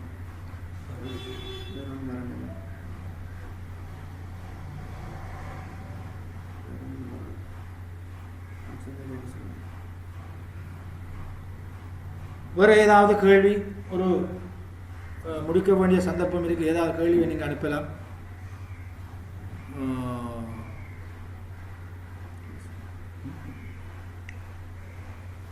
கேள்வி ஏதாவது நீங்கள் கேட்கலாம், அல்லது உங்களுடைய மைக்கை ஓன் பண்ணி கேள்வியை கேட்கலாம். அந்த கேள்விக்கு நாங்கள் ஆன்சர் பண்ணலாம். Don't shy, don't hesitate. Whether it is right or wrong, you have to ask the question. வெக்கப்படாமல், தயங்கப்படாமல் உங்களுடைய சிறிய பிள்ளைய கேள்வியில் கேட்டு பழகுனாங்க. வினாக்களை தொடுக்கின்ற ஆற்றல் ஆசிரமத்தில் இருக்க வேண்டும். டீச்சிங் டெக்னிக்ஸில் ஒரு பகுதி வரும், எவ்வாறு வினாக்களை தொடுப்பது என்று சொல்லி. அந்த காலகட்டத்திலே நாங்கள் எவ்வாறு வினா எடுப்பது, எவ்வாறு வினா கேட்கலாம் என்பதை பற்றி நாங்கள் விரிவாக பார்க்கலாம். மேலதிகமாக சொல்வதாக இருந்தால், டீச்சர் ஆஸ் எ லேர்னர் நீங்கள் கற்றுக்கொண்டே இருக்கணும். டீச்சர் ஆஸ் எ ரிசர்ச்சர் நீங்கள் ஆய்வு செய்து கொண்டே இருக்கணும். உங்களுடைய இந்த பயிற்சி காலங்களில் எக்ஸன் ரிசர்ச் என்ற ஒரு பாடம் கொண்டு வரும், செயல்நிலை ஆய்வு. அந்த கட்டத்தில் சந்தர்ப்பம் வரும்போது எவ்வாறு நீங்கள் உங்களுடைய மாணவர்களை செயல்நிலை ஆய்வு செய்யலாம் என்பதை பற்றி நான் என்னோட சேர்ந்து விரிவுரையாளர்கள் இதை பற்றி நாங்கள் கதைப்போம். எப்பொழுதும் நாங்கள் ஆய்வு செய்து கொண்டே இருக்கணும், எப்பொழுதும் படித்து கொண்டே இருக்கணும். நான் அடிக்கடி சொல்லுகின்ற வசனம், புத்தகம் இல்லாத வீடு உயிரே இல்லாத உடலை போன்றது. வாசிக்காத நாட்கள் எல்லாம் சுவாசிக்காத நாட்கள். புத்தகத்தில் எழுதாதே புத்தகத்தை எழுது என்று அடிக்கடி நான் கூறுகின்ற விடயம். ஏனென்று சொன்னால், ஆசிரியர்களாகிய நாங்கள் புதிய புதிய விடயங்களை அறிய வேண்டும், அதற்கு வாசிக்க வேண்டும், அதனை பெற்றுக்கொள்ள வேண்டும், பெற்ற விடயத்தை மாணவர்களுக்கு கொடுக்க வேண்டும். ஆசிரியர் என்று சொன்னால் படித்து கொடுக்கிறவர். நாங்கள் படித்து மாணவர்களுக்கு கொடுக்கின்ற ஒரு செயற்பாடு. அந்த வகையில் தான் நான் எப்பொழுதும் சொல்லுகின்ற விடயம், வாசிப்பு மிக முக்கியமான ஒரு விடயம். உங்களுடைய 24 மணித்தியாலங்களிலே ஓரிரு மணித்தியாலங்களை உங்களுடைய பிஜிடி போஸ்ட் கிராஜுவேட் டிப்ளமா இன் எடியூகேஷன் என்ற பாடநெறிக்கு 24 மணித்தியாலத்தில் எப்படியாவது 2 மணித்தியாலத்தை நீங்கள் ஒதுக்கி நீங்கள் படிக்க வேண்டும். அப்பொழுதுதான் நீங்கள் திறமை சித்தி பெற வேண்டும், பெறுவீர்கள். ஏனென்று சொன்னால், கஷ்டம், நேரம் எடுப்பது கஷ்டம் சொல்லுவார்கள், பக்கத்து வீட்டுக்கு போக முடியாது என்பார்கள். அது பிழையான ஒரு அர்த்தம். ஒரு விடயத்தை ஒரே நேரத்தில் 2 விடயத்தை நீங்கள் கற்றுக்கொள்ள வேண்டும். ஒரு நேரத்தில் 2 விடயத்தை நீங்கள் பெற்றுக்கொள்ள வேண்டும். நீங்கள் தூங்குவதாக இருந்தால் எல்லாரும் தூங்கிய பிறகு நீங்கள் தூங்குங்கள். நீங்கள் எழும்புவதாக இருந்தால் எல்லாரும் எழும்புவதற்கு முதல் நீங்கள் எழும்புங்கள். அந்த 2 சந்தர்ப்பத்திலும் 2 மணித்தியாலங்களை உங்களுக்கு பெற முடியும். அதனைத்தான் நான் செய்கின்றேன். அந்த வகையில் தான் உங்களுக்கு நான் இந்த சொல்லக்கூடிய புத்திமதிகள் என்று நான் சொல்வேன். ஏன்னா, நான் செய்யாத ஒரு விடயத்தை என்னுடைய ஆசிரியர்களுக்கோ மாணவர்களுக்கோ நான் சொல்ல மாட்டேன். செய்கின்ற விடயத்தை நான் சொல்லுவேன். அந்த வகையில் நீங்களும் நல்ல ஒரு டீச்சராக, நல்ல எக்ஸலண்ட் டீச்சராக நீங்கள் வர வேண்டும். இறுதியாக நான் முடிக்கின்றேன். இந்த சந்தர்ப்பத்தை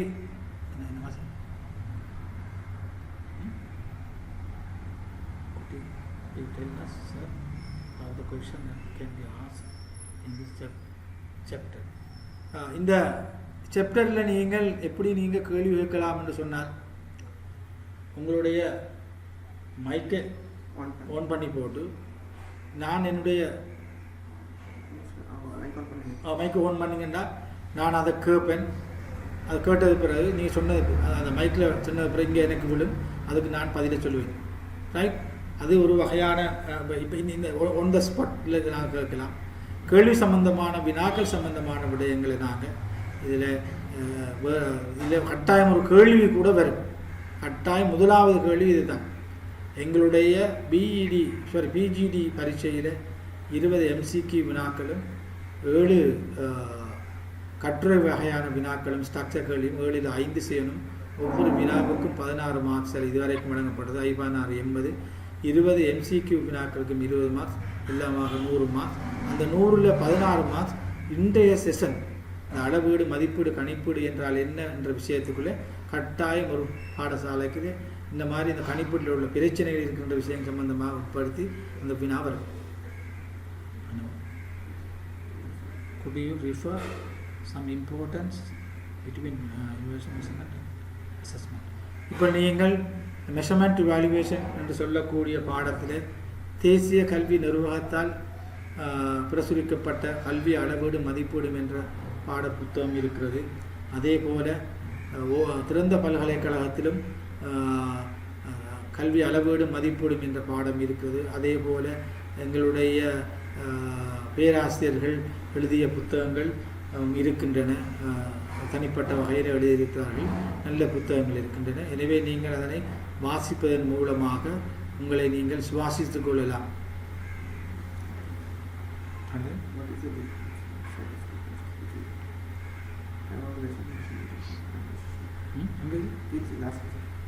Yeah.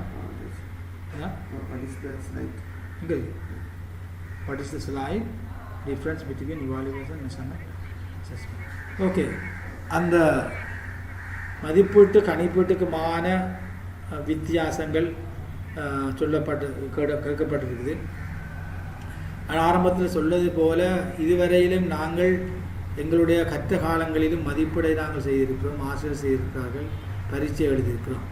வெறுமனே அறிவை மட்டும் நிறைய இந்த வேறுபாடுகள் 8 எழுதியிருக்கிறேன். அதில் ஒன்று மிக முக்கியமானதன் வெறுமனே அறிவை மட்டும் சோதிக்கின்றதாக இருக்கும் மதிப்பீடு. ஆனால் கணிப்பீடு என்பது மாணவனுடைய அறிதலாட்சி திறன், மனவெழுச்சி பண்பு, சமூகத்திறன், உல இயக்கத்திறன், சமநிலை ஆளுமை பண்பு போன்றவற்றை கணிப்பீடு செய்யக்கூடியதாக இருக்கும்.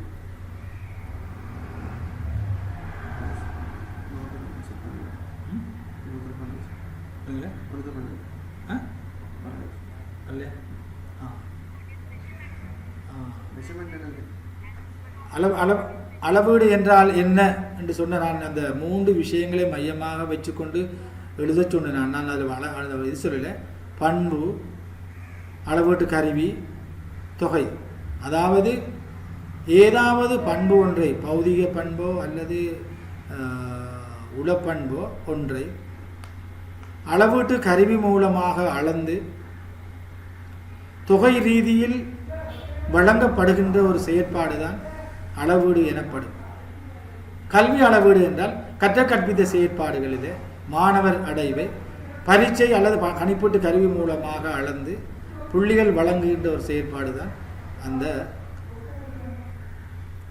கல்வி அளவீடு ஆகும்.